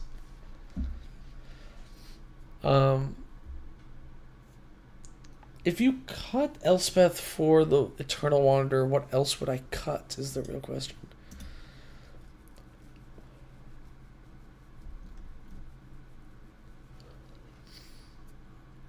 My answer is maybe... Man, I don't know. Maybe Luminarch Ascension, just because I feel like it gets you killed a lot. You did go to 29 lands from land tax to Angel of the Runes. Yeah, but with like land tax, you don't want to be just like missing land drops to trigger it. I don't know. I actually kind of don't like land tax as a card that much, but... Sun Titan? You could cut Sun Titan. It's just like... it's so grindy and good, you know?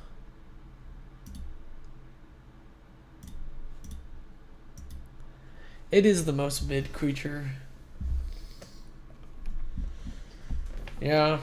Nah, you're probably right. I think Lurrus is kind of like Sun Titan, but better in this deck, to be honest.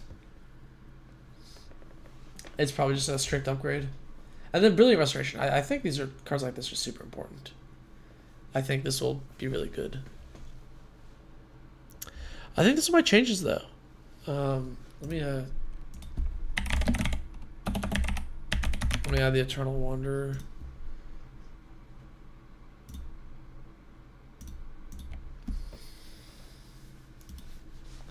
Gotta get this to 40 lands at least. I mean, the curve is pretty low. Like, there's a lot of 2-drops, so it's and the lands aren't as bad because there's 1, 2, 3, 4, 5 MDFCs. I just think you could use one more. Okay, we got a dice rolling deck. Delena Wild Mage. The thing about like dice rolling decks is there's only X amount of good dice rolling cards, so like you kind of already have them. So here's what I'm adding: Rapacious Dragon, ETB and make. Oh, sorry, this is what I'm cutting. Rapacious Dragon, ETB, make 2 treasures. Cool to copy, except it's a 5-drop. So at this point, we should be copying better things. Chain Whirler, I don't think is worth copying. And then this champion is like okay, but it's not that useful. Overall, it's kind of slow. Couple of additions. Ingot Chewer, awesome removal, and you can copy it to get more artifact removal. And then I think you just needed more things that like do stuff to copy. So Glorybringer, you can exert the copy every turn, which is pretty sweet. Deal 4 damage or something. And then Balor just does a ton of damage. It hits hard. It's very disruptive, very annoying. Really great to copy, and it's not legendary, so.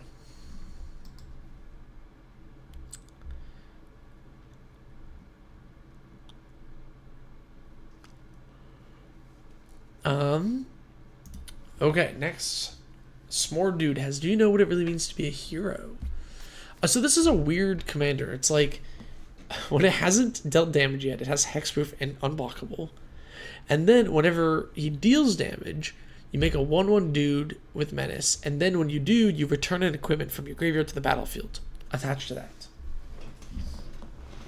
And then if you look at this deck, it is all extra turn spells. The goal is to like extra turn a bunch and have your commander just like kill people. So, to accomplish that, we have to be pretty all in on the commander. Now, luckily, the commander protects himself, so there are, like, you know, we have ways to play him and get him safely on board. So, instead, I want to focus a little bit more on, like, getting him in and more utility. So, Cutting Malcolm and Lunar Insight, because I think they're kind of mid cards. They're a little slow. And then Careful Study, it's like a Faithless Looting, which is fine, but, like, we don't need it in this deck. Additions. Key to the City. This is way better than Faithless Looting because it gives unblockable and is discarding stuff, and then you can also draw later if you need. Lion Sash. Utility on equipments. It's also a dude that can hold equipments if needed. Pretty great. Reality Chip. Same thing, but gives you card advantage. And when you're chaining extra turns together, having the Reality Chip on top of your deck and then knowing you can cast this extra turn spell and then hit another extra turn spell is really relevant. Yes, this name is a mouthful. I'm not even going to bother.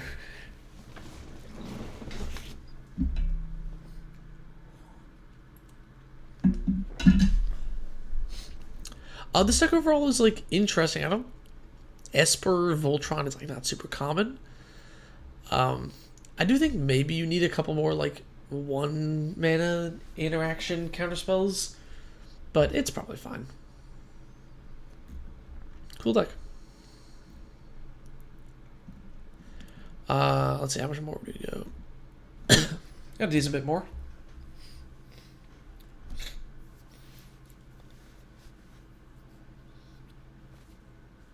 Imagine filling the colon circle. The SATs. Bloodforged Battle Axe, Bitterthorn, Sword of the Amos. Yeah, I don't want to recommend too many equipments, because equipments are easy to find, you know? It's easy to just go to Scryfall, look at equipments, or you'll find them on EDH Rec, you know? So I assume that the good ones they don't have are just because they don't want to buy them. Okay, OJCS. I have your Rafine deck here. But yeah, be ready for people to attack you for the extra turns. Yeah, I'm sure they know what they're getting into. So this is a Rafine sort of like mid-range like reanimator list.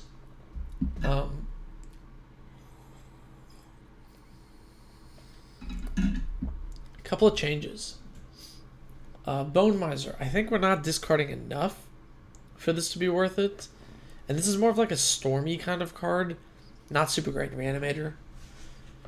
Shieldred. Shieldred is a fine reanimation target, but it also just screams board wipe me now. And it doesn't impact the board immediately, so I think it's just kind of eh. Labman. Even if you can draw your whole deck, it's not the main game plan of this, so I don't really get why it's here. Additions. Lotho, really great in this deck. It's a cheap creature, great to, you know, connive and stuff because it sits out there and like makes treasures. Ledger Shredder. Finally, it is going down in price. This was so expensive for so long. It's really good in a deck like this that wants to be looting. And then Dothy Voidwalker. This is like Reanimator for your opponent's stuff. Something big goes to their bin, and then boop, you get it back. You cast it. It's pretty sweet. And it's a good connive target, because if you make it bigger, it's like unblockable. Okay, next. Dreads. Wait, did I skip one? No. Dreads. Alright, so we got Braids here. This is like a Braids kind of, you know, like regular, slightly stacksy, slightly stacksy deck, slightly, you know, forced sacrifice. Here's a couple of suggestions.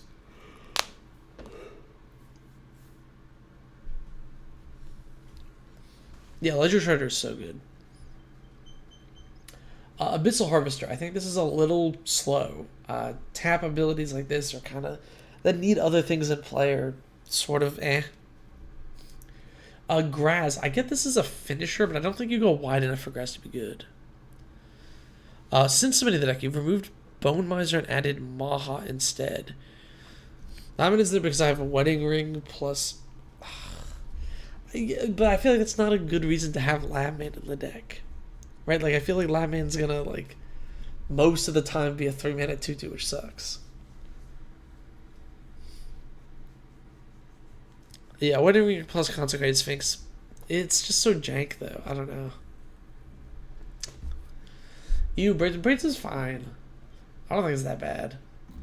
Last cut here, this Stick Twister is pretty slow. And you're not that good at turning on Delirium. Couple of ads. Blood Fountain. I think this is a really great artifact for the list because there's 2 things you can sacrifice. So immediately you get the blood token, which you can sack the blood token to force someone to sack an artifact, and then you can sack this thing to get creatures back, or sack another artifact, you know? Grave Betrayal. I think Grave Betrayal is maybe a little slow for this list. It's like the 7-mana enchantment, right? This lets you get creatures back as well, which is, you know, perfect in a deck like this. Oversold Cemetery. Another great way to just get creatures back over and over again. Good, cheap, efficient card. Hunted Horror. I've been playing this lately in a politics deck, and it is, like, it's pretty fun, you know? It lets you make some, like, deals, especially in a deck like this, because you can give it to someone and be like, hey, you know, I'll give you sack fodder if you do this for me. It lets you make political deals like that.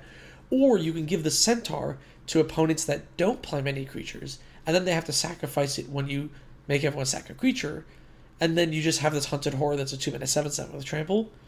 I think it's pretty fun if you want to wheel and deal and make some changes or some political agreements.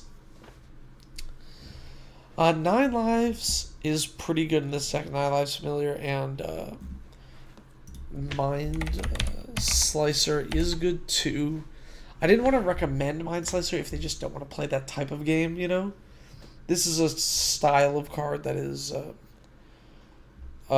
very powerful at certain play groups and play levels.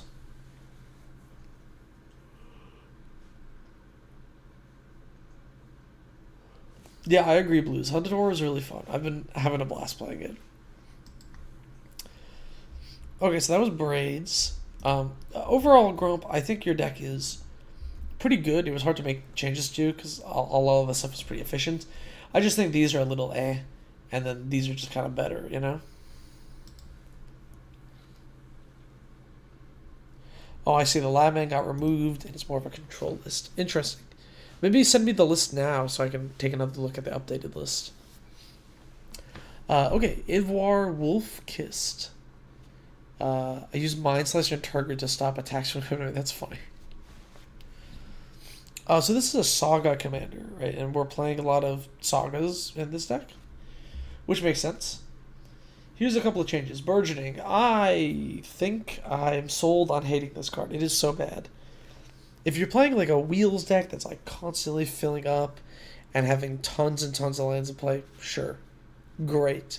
Play your green ramp deck and, you know, we can Simic win or whatever. But then the thing about Burgeoning is, I was rambling about Burgeoning for so long there. The thing about Burgeoning is it's only good if you play it on turn 1 and have like 4 lands in hand. Otherwise this card sucks. It's like Sol Ring is a bad top deck. This is an abysmal top deck. It's so bad. This card's awful, and it's like $50 and it's just not worth it. Sorry, that was a long Burgeoning tangent. I lost myself there. Evolution Sage. 2 win more in this deck. Mending of Dominaria. This card is slow as hell. It sucks. Couple of suggestions. Nyx Bloom Behemoth. You can easily turn this into like a 2-mana 10/10 trample and just beat everyone up. Bolello. Biabello. Finisher. I think you need more finishers. This deck is not killing people fast enough. And then I think my dog just sneezed. And then Farewell. Alright. You know, haha, he's suggesting Farewell. Farewell is a good card. We get it. But in an enchantment deck, Farewell is ridiculously good. Because you just name everything other than enchantments, and it's basically like a one-sided board wipe. Because there's not many other enchantment decks. It's just a finisher in this deck at this point. You think no, I don't like Burgeoning? I hate this card. We hate Burgeoning. I don't know if it's gonna be a we, but I hate cards like this. Cards that like when the stars align, you're like, oh baby, this card is I win the game good, and then 99.999% of the time it's just awful, and it's like, okay, that sucks. It's just like an even more swingy Sol Ring. It's just not. It's just a poor card. Yeah. Okay, sorry, those are my changes for that. Quick changes. I think you just need more oomph, more firepower, you know? Okay, 11,041 Wombat Death Fist by Thrandur. Excellent band name? I hate it because it can be amazing. I hate it because it's almost never good. I hate inconsistent cards like that. You're in Disneyland if you get to pop off, but like, I don't know. Okay, so this is another like prowessy deck, but they're playing like a Voltron package to like buff up Narset. Here are my recommendations. We're cutting Storm Screeks, too slow. Jeskai Banner, too slow. Azorius Locket, too slow. We need to be putting the gas and hitting people. This thing, too slow. Archon of Sun's Grace, also too slow. I'm cutting all the things that are like slow. And instead, we need more instants and sorceries. You are playing a prowess deck with 12 instants and 5 sorceries? That's nothing. That's nothing. How are we triggering prowess? I know we got some enchantments too and some artifacts, but like, you know, like the cantrips are the quick ways to get multiple prowess triggers. So a couple of things. Cataxian Probe, more cantrips. It's also free. It's really good. Lunar Insight, more card advantage. I actually think you can curve out into Lunar Insight pretty well in this deck. Snap, it's another way to cast something, trigger prowess, and not lose any mana. View from Above. This lets you give Narset flying, and if you have a white permanent like Narset in play, it goes back to your hand. So you can just go cast this, cast this, cast this, cast this. 4 prowess triggers. My whole team is huge. I swing in and kill you, you know? And then Windfall. I actually think this is a decent Windfall deck because you're going to dump your hand. This is a deck where you're like, play my prowess dudes, play my commander, play my rocks, Windfall, and then I'm going to cast Opt and Frantic Search and then go off, you know? You have attracts a Grand Unifier, but no idea what to do with her. Is Grand Unifier the ETB one? You should build a battle deck because it cares about battles. The battles are funny. So yeah, those are my suggestions. Honestly, I still think you might have too many creatures and just not enough non-creature things. But yeah, Narset's cool. I'm interested to. I haven't seen this commander in action before, so interested to see it. Also, you gotta explain to me what this deck name is. I don't know what this is. Okay, next is a Azorius reanimator deck. Using it like heavily leans white to play a Maria the Sky Ruin to like reanimate things, which is cool. This is a funny deck. Couple of changes. Suspend 2 low impact on Casual Commander. Burnished Heart, way too slow. This card sucks. Astronaut's Altar, I think this gets you killed in this deck. Because they might not know you're ramping into Sarah's Emissary and not trying to combo off. Narset's Wild Research deck, I do love Narset Wild Research. That is pretty sweet. I mean, Wild Research is so cool. I don't have a Wild Research deck. Maybe I need one. I don't know. And then Arcane Denial. This card sucks. Terrible card. Watch my video on it. I'm not explaining. So what are the changes? 3 steps ahead. Way better than Arcane Denial in this deck. It's a looting effect. You can draw 2, discard a card, which is awesome. It's great for Reanimator. Also lets you make token copies of artifacts, which is great because you can make a copy of like Voltaic Key and then Shurikai a bunch. And then Cura, more looting effect, pretty great, and you can make an 8/8. And then just some straight reanimation effects. I know the goal is to get Emeria out and reanimate with that, but that's kind of slow, so I feel like having a few normal reanimation effects would be good. Exploration is always better than Burgeoning, yes. 3 step ahead is, I don't know how underplayed it is. I guess it's seeing play in Standard right now, so that's why it's like kind of expensive. But I think you can find it for cheaper. I don't know why this is saying it's like $17. That seems wrong. Your Wild Research deck was Hive Mind and Earthquake effects. That's pretty funny. That's really funny. Man, I want to play Hive Mind in a deck too. No, Arcane Denial is not a friendly counterspell. If you counter my thing, I'm not going to be like, oh, but I drew a card. I'm just going to use those cards to beat you up. It doesn't work in, all counterspells are friendly. We're playing a game here. People need to calm down.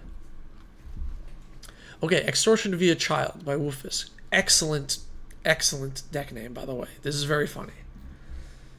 Couple of changes. Cutting this terrible Signet land, it's really jank. For Carekeep, we have some sacrificey kind of synergies in this deck, and this lets you make sacrifice fodder, which is kind of useful. Reckless Lackey, way too jank. I don't know, it's not really worth. And then Cataract Parasite, we don't have any wheels. This is kind of eh.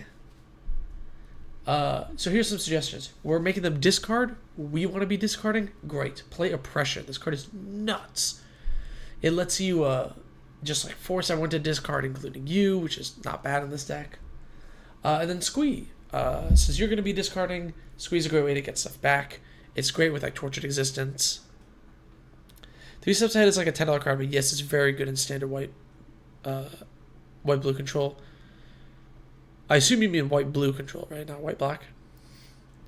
Yeah, no, but 3 steps ahead is so good. So good. So yeah, those are my ads. I think Carekeep, you're going to find, is going to be like way worth the money. Not that it's an expensive card, but like it's going to be useful. And when it lets you instant speed make like a random blocker, people forget about it all the time. It's awesome. I guess you can submit a Hive Mind deck for the first Patron. Hey, sure. I'll check it out. It sounds pretty funny. Okay, Feast of the Hate Bears. This is a Hate Bear food deck. So, couple of quick changes. Weathered Runestone. It's okay. I think there's better hate effects that do what this does, and you already have them in the deck. Vexing Bauble, it's for free spells? This is such a niche hate card.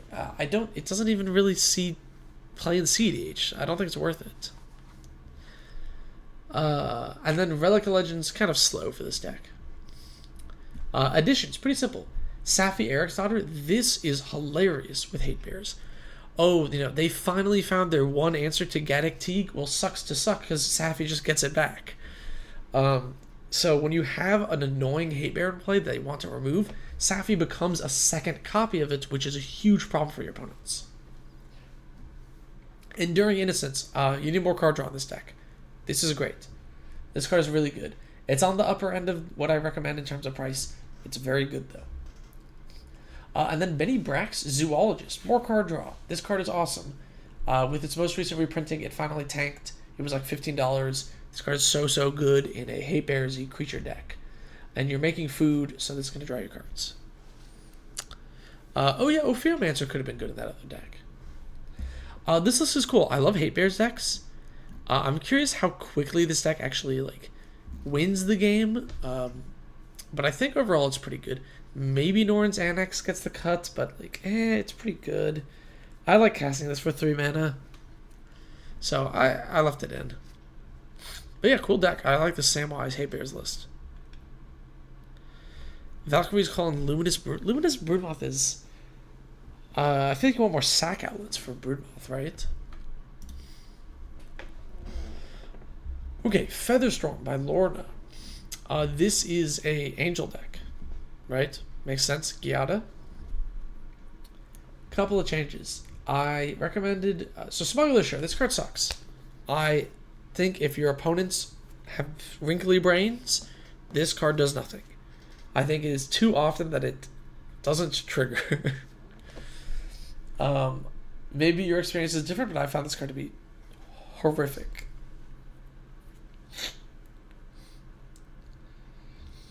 And then I cut a couple of the bigger angels just to lower your curve. The problem with a lot of these angel decks is they end up with 100 6-drops and then they don't cast anything. So cutting a 5 and 6-drop to speed up your deck a little bit. Couple of changes. Fleur of Fortitude. Your commander is a cheap, dinky, non-token creature that you can sacrifice easily to the flare. So I think that's a good addition. Orm's Chant. This card's great to uncounterably get your angels into play. Also, it can be a fog if needed.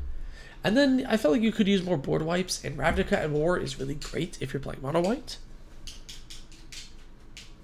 So if you're playing Ravnica white if you're playing Ravnica at War in mono white, I think it's going to put in a lot of work. You agree with Smuggler's Share has always been terrible for me. It's sad. It's just so bad, and it's still. I mean, it's now super tanked in price, but oh man, I feel so bad for buying one at $10 or whatever. It's everybody was hyping it. It's gotta be good, and then it's just so worthless. I need to make a video about all these overhyped cards at some point. I have an idea for that. I need to wait for another overhyped card though. But yeah, I think overall it's Angel Tribal. Not much more to say. Okay, Flash Reanimator.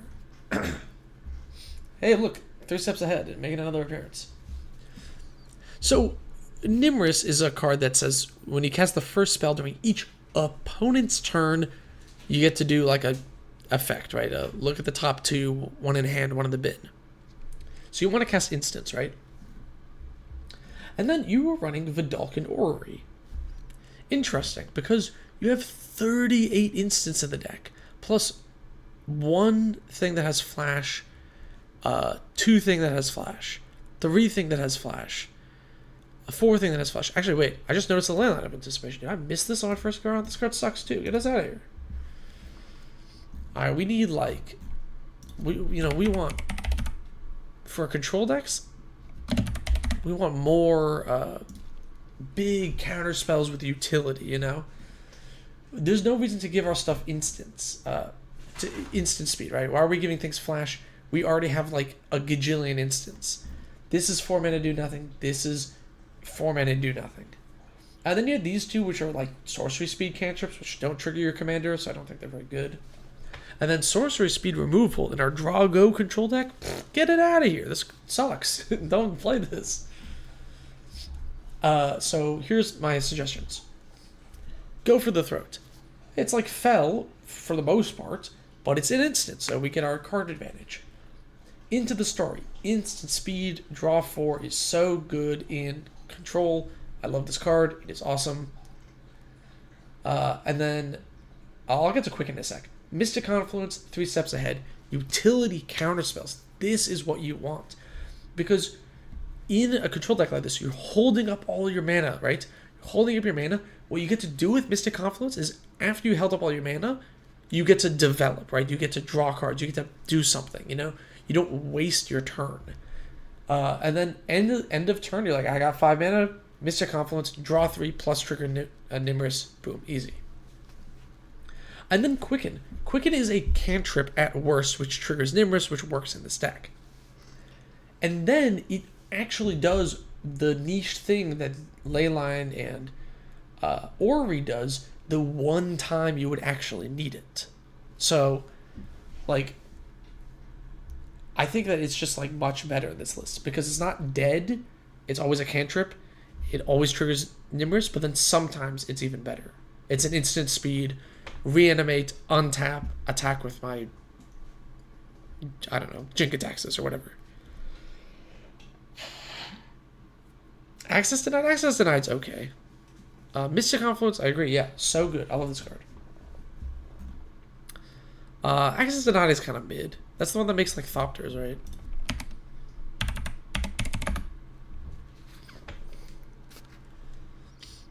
Yeah. I don't think this deck needs Thopters.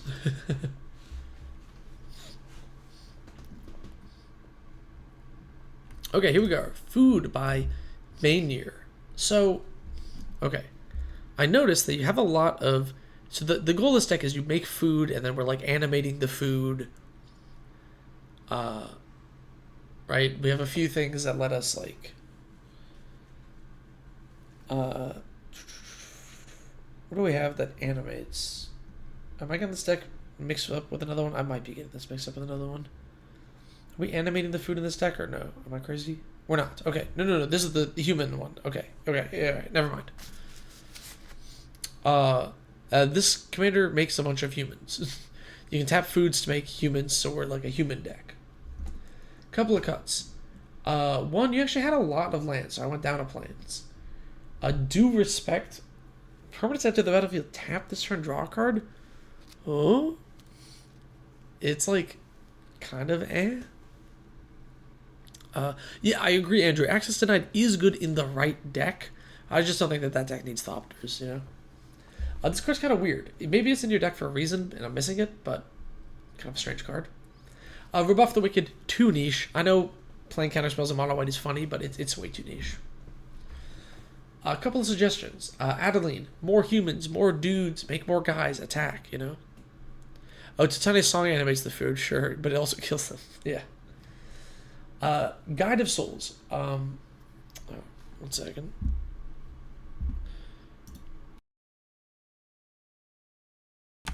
Guide of Souls is... my OBS is being weird. Okay. Guide of Souls. We're making a lot of dudes. This triggers a lot of them. You get to buff your guys. It's really strong. It's going down in price because of the bans. And then Welcoming Vampire. We always need more card draw in mono white. Like, always. And this will just be great. You can, you know, because it doesn't say non-token. So when you make your tokens with your commander, you get to draw cards, which is great. Yeah, so those are my suggestions, I think. I mean, this is a human, this is a human. I know this is not a human, but having more humans, I think, is good for this deck. Otherwise, I don't think you make as many as you might think you do. Okay, Forest Wall by Cupcakes. So this is a scrying +1/+1 counter elf deck. When you scry, you put a counter on a creature. And then it's elf ball for the rest of the list. Here are some suggestions. Okay, Opt, I know it scries. It's just like, It's really low impact. Preordain, same thing. And then Whisper Silk Cloak, I get you want to protect your commander, but your commander is so... It's a 2-mana thing that just puts counters when you scry. I don't think it's scary enough that people are going to be like, I need to spot remove it. I think your deck folds to board wipes more than it folds to spot removal. Which is why I think Mutational Advantage is better. Gives all your permanents with counters on them indestructible and hexproof.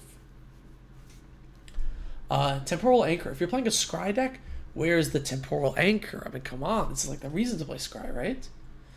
And then Joint Exploration also scries and draws, and then also ramps. I think this is kind of like a super preordained because we already have a lot of things we can do on turn 1 with like the dorks into this on 2 or this on 3. So I think it just fits your curve a little better than Optic Preordained. These names make you think of...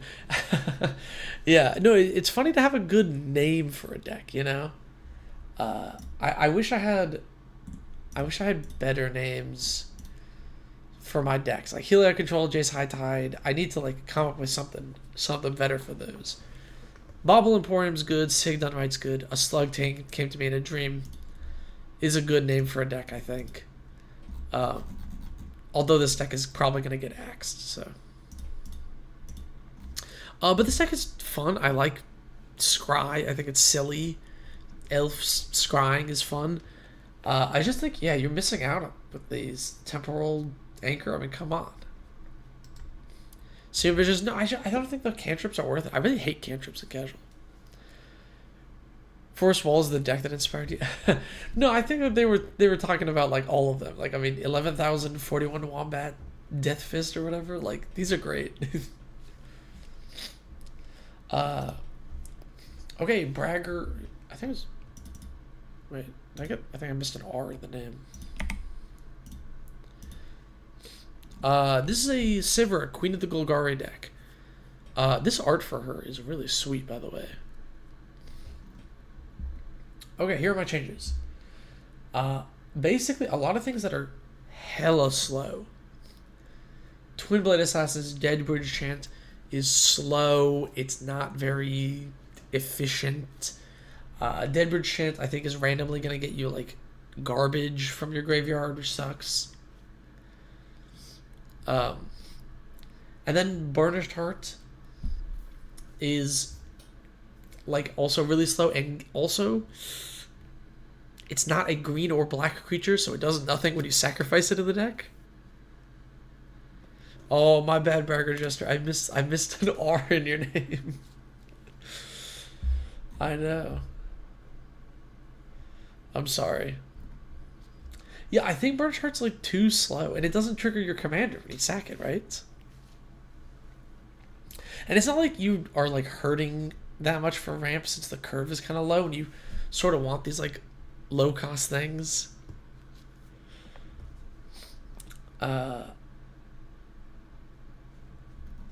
Yeah, so here are my ads, here are my additions. Plumb the Forbidden. This card is sweet in the deck. We do make dudes with this, and we have things that we want to sacrifice, obviously, in this type of deck. And just like sacking like 3 things, drawing 3, losing 3, and like triggering your commander is like a bunch of times is pretty cool. And then Pest Infestation, great removal. Yeah, I agree, Blues. Burnished Heart's just like a bad card. It's just too slow these days. It wasn't even that good back in the olden days. Pest Infestation, really great. You create pests. The cool thing about pests is they're green and black. So when you sack them to stuff, it triggers both effects, which is pretty awesome.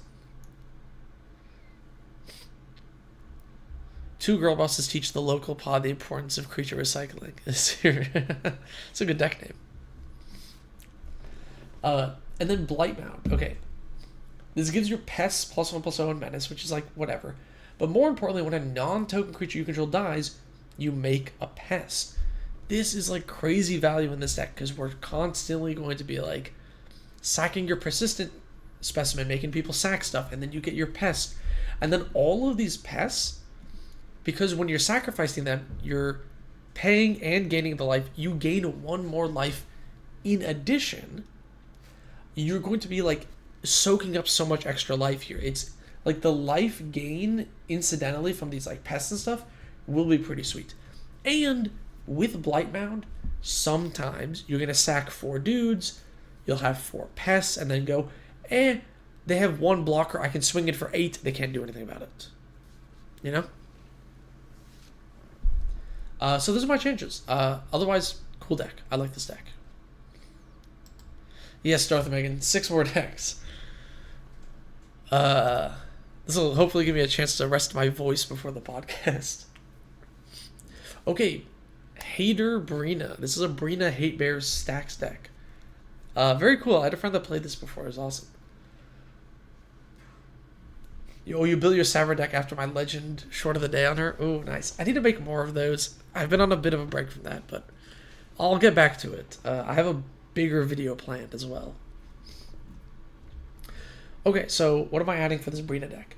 Couple of cuts. Strict Proctor, not the best hate bear, because unlike other hate bears that say no, this says no unless you pay 2. So if they have a huge, big ETB effect, they'll just wait and pay the 2. This Planeswalker is like, I don't know. I don't get what it does for you. I think it's kind of Doesn't seem that good. And then Dusk, I think you're going to kill your own creatures too often because you're buffing them, you know?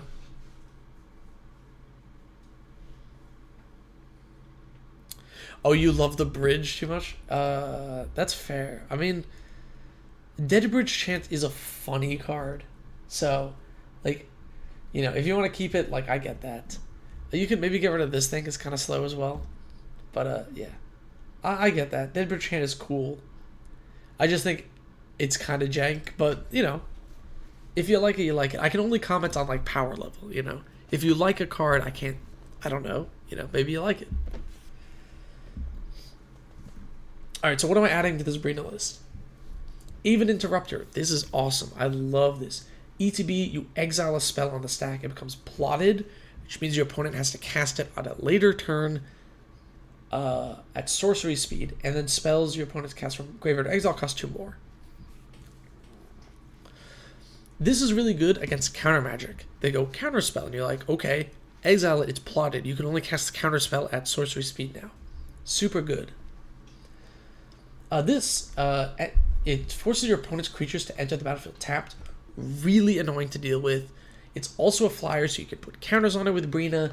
It makes your opponent more difficult to like block. It makes your stuff more difficult to block, right?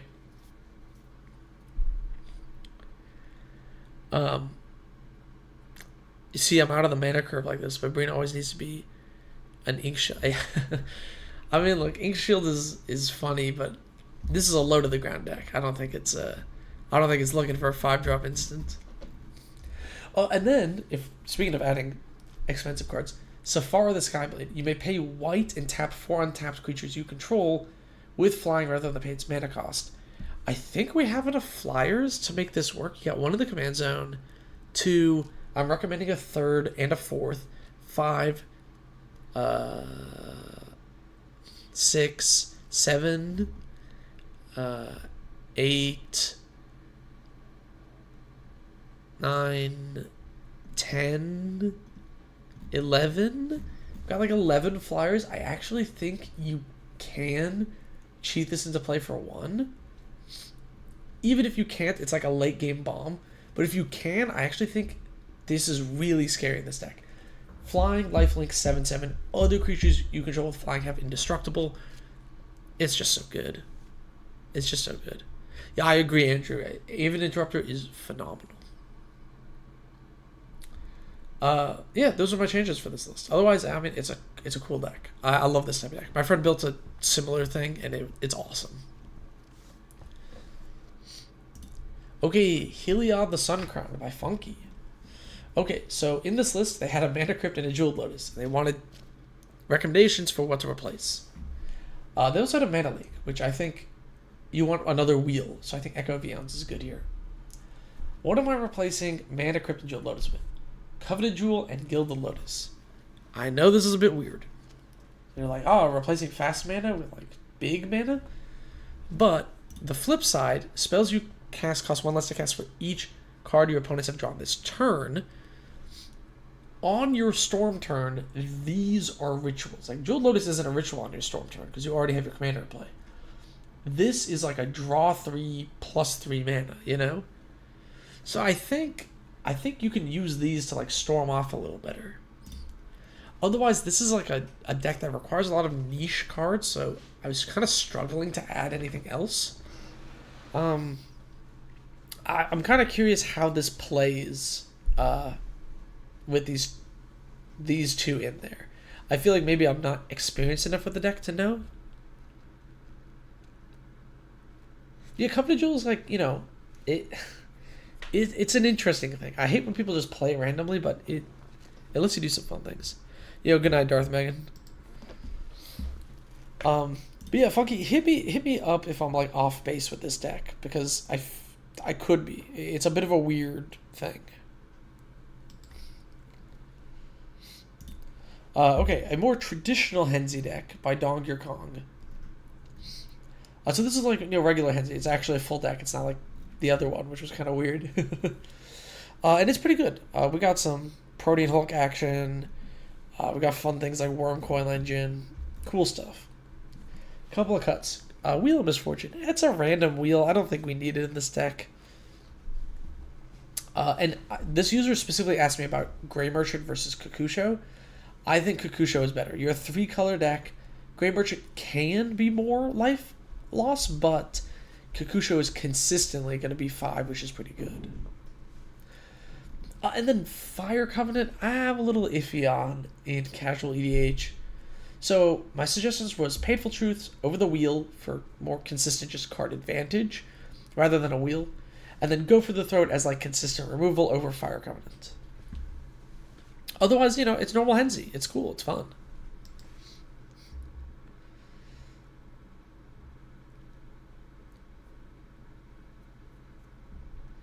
I mean, Covenant Jewel, if you can, you know, politics with it, you can do stuff. It can work. It's just got to be the right deck. It's a card that people play wrong, you know? Okay, Brimaz. Blight of Oreskos. Oreskos? Yeah. This is an infect list. We are infecting the players. Couple of changes. Too many board wipes. We're not a control deck. I think we need to be punching a little bit more, so down a board wipe. Too much removal. We need to be punching face a little bit. Oh, I cut swords instead of path. I meant to cut path.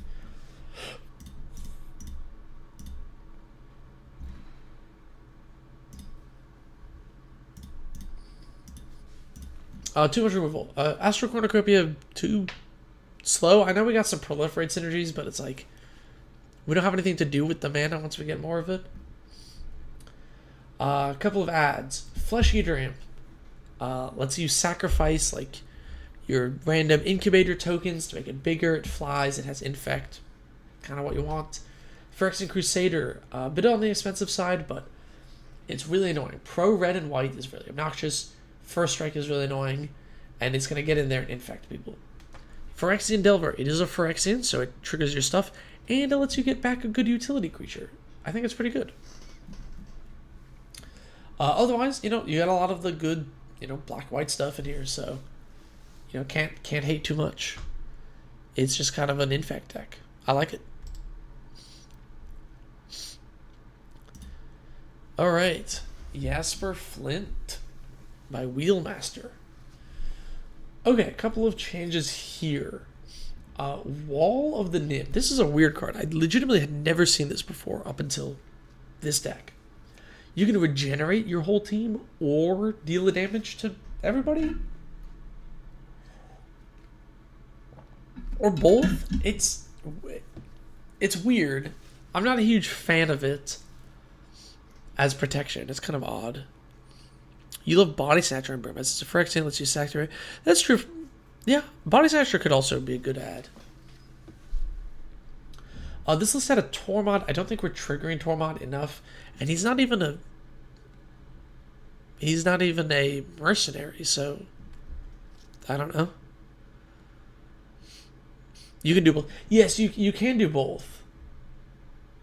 But it's not like we have a bunch of 1/1s that we're gonna save by doing both. You know? Tormod. How often do you trigger Tormod in this deck? I feel like it's not gonna be that much. Thran Dynamo, I'll explain that cut in a second.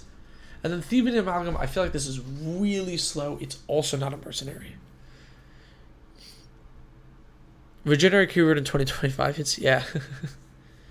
For Gravecrawler, I just get the zombie bodies for him. But it's like, sorry, it's just for Gravecrawler synergies?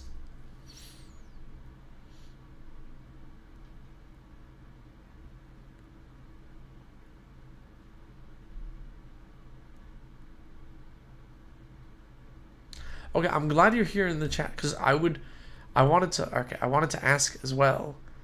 Then, so we're running the Gravecrawler Phyrexian Altar combo here, right? Why? Why are we doing this?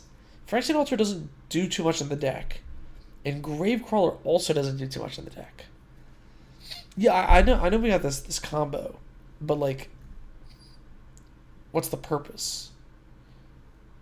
If you don't have Forsaken Miner?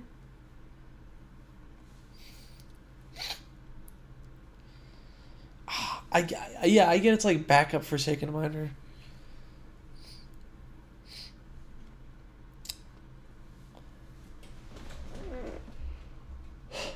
I just feel like the combo is kind of weird in this list. Because we have a lot of other things going on that just don't fit with the combo. So I was thinking about even recommending cutting Gravecrawler. Sackalo for stealing? Maybe. Just add the combo in a Sackalo, so if I could steal something. Yeah. I get that. How do we win with this combo, right? We Gravecrawler, we Phyrexian Altar, we loop that. We don't have a Blood Artist, right? There's no easy... Oh no, we do have a Blood Artist. We have one Blood Artist effect. Pitiless Plunder, we technically still need another out. One Blood Artist. It feels like a lot of pieces that don't work too well in the deck that happen to be a combo. That's my concern with it. Yo, what up, Elegento?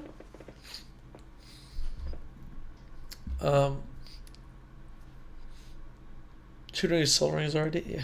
Yeah. Yeah, I'm tutoring some soul rings. So here are my suggestions, because I noticed we have some of these like combos, like the Forsaken Miner one. Sort by category. I don't. Combo enabler, yes. No, like I get that.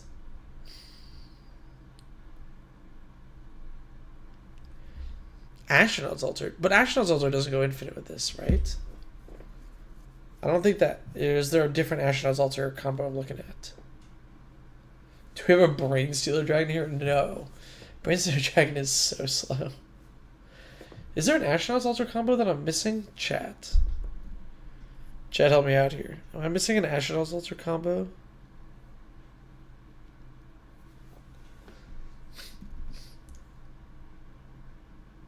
Yeah, no, I agree, Blues. I feel like this deck is pulled in many different directions. We got the mercenary thing going on. We're also like a Rakdos combo pile, like a layered combo deck. Only with a Bog Initiate. Add to... Oh, you need to Astronaut's Altar... Oh, these, and then Bog Initiate. Oh... See, that's what I'm talking about. Is like, what does Bog Initiate do for us? It's not even a mercenary. It's just a wizard, right? Oh, this has been errated, right? It's a human wizard.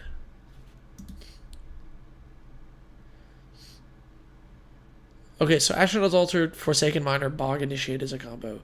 So you need Astronaut's Altar, Forsaken Miner, Bog Initiate in play, and Blood Artist in play, and that's a win.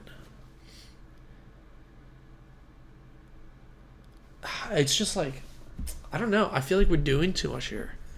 Yeah, I feel like you're cooking too hard. Because then we also have like other like mid-range cards. Like we're just playing Atali. We're playing Rise of the Dark Realms. We're playing Gisa. All of these are like just like random mid-range cards. So let's look at the ads real quick. Threat Dynamo I cut for Gilded Lotus. I think the colored pips are relevant in this deck. You have a lot of triples and doubles. Unexpected Windfall, more ways to churn and burn through the deck. Final Parting, if you want to go the combo route, I think you like want more tutor effects. It also filters for any color spells. I mean like yeah, but you're a 2-color deck, so like how often are you like, oh, I really need 3 red converted into 3 black, you know? And then I like Gonti because I'm like looking at the mid-range plan. So I feel like I'll say my final thoughts on the list here. I feel like you got a lot going on. There's a lot of pieces to this puzzle, and they don't quite line up. And I think if you want to go more in the combo route, more Unexpected Windfalls, more Final Partings is what you want to do to like find that combo.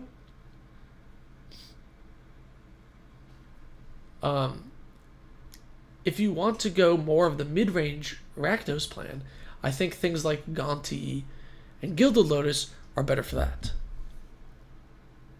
Oh, you mean off the color sources like Thread? Yeah.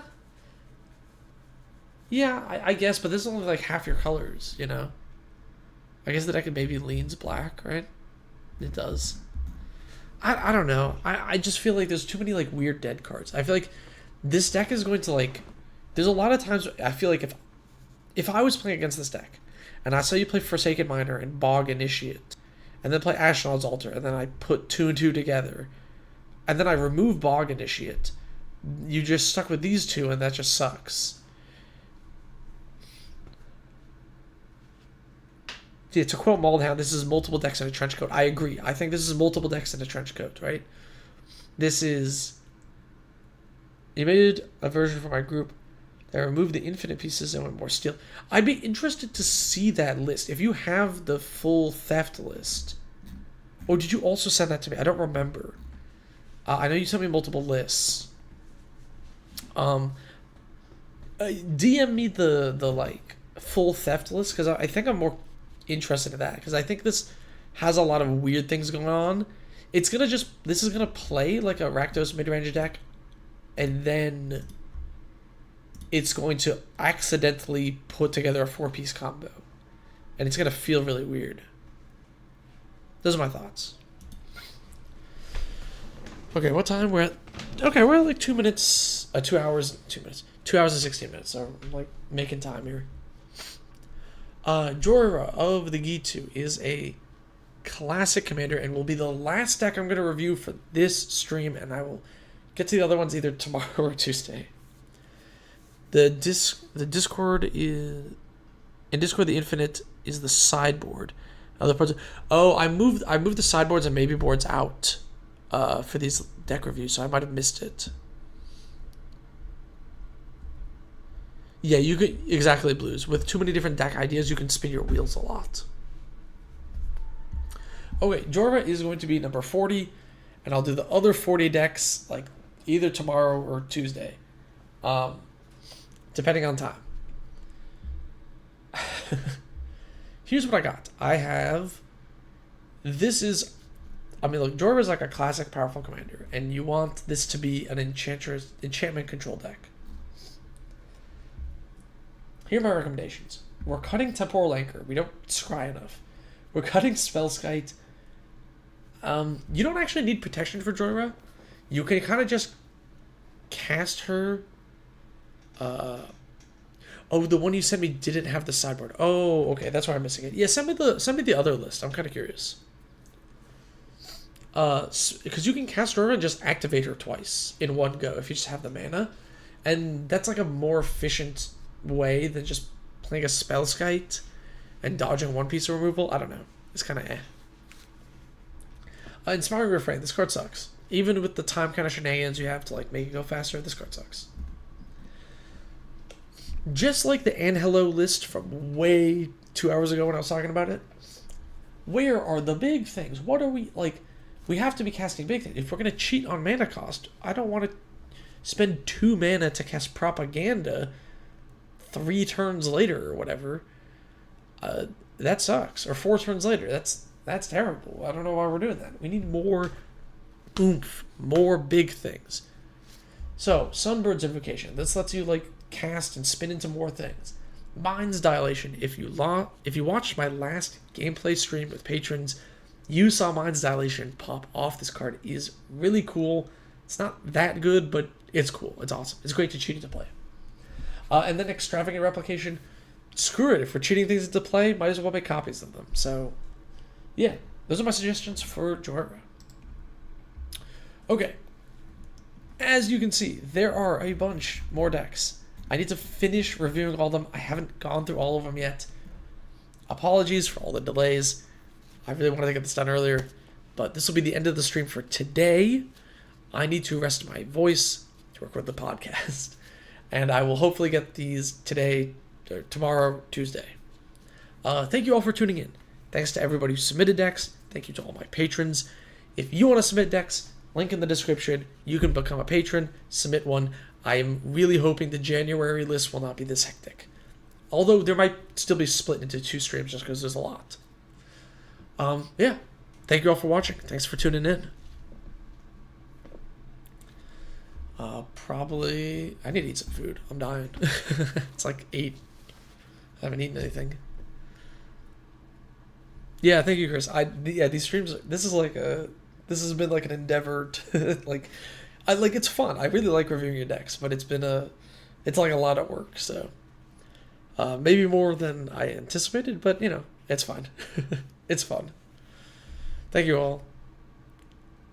Oh no, you just got here. Sorry. The VOD will be up on my YouTube and Twitch, so if you just got here, you can still watch the whole VOD. So don't you worry, it'll be up.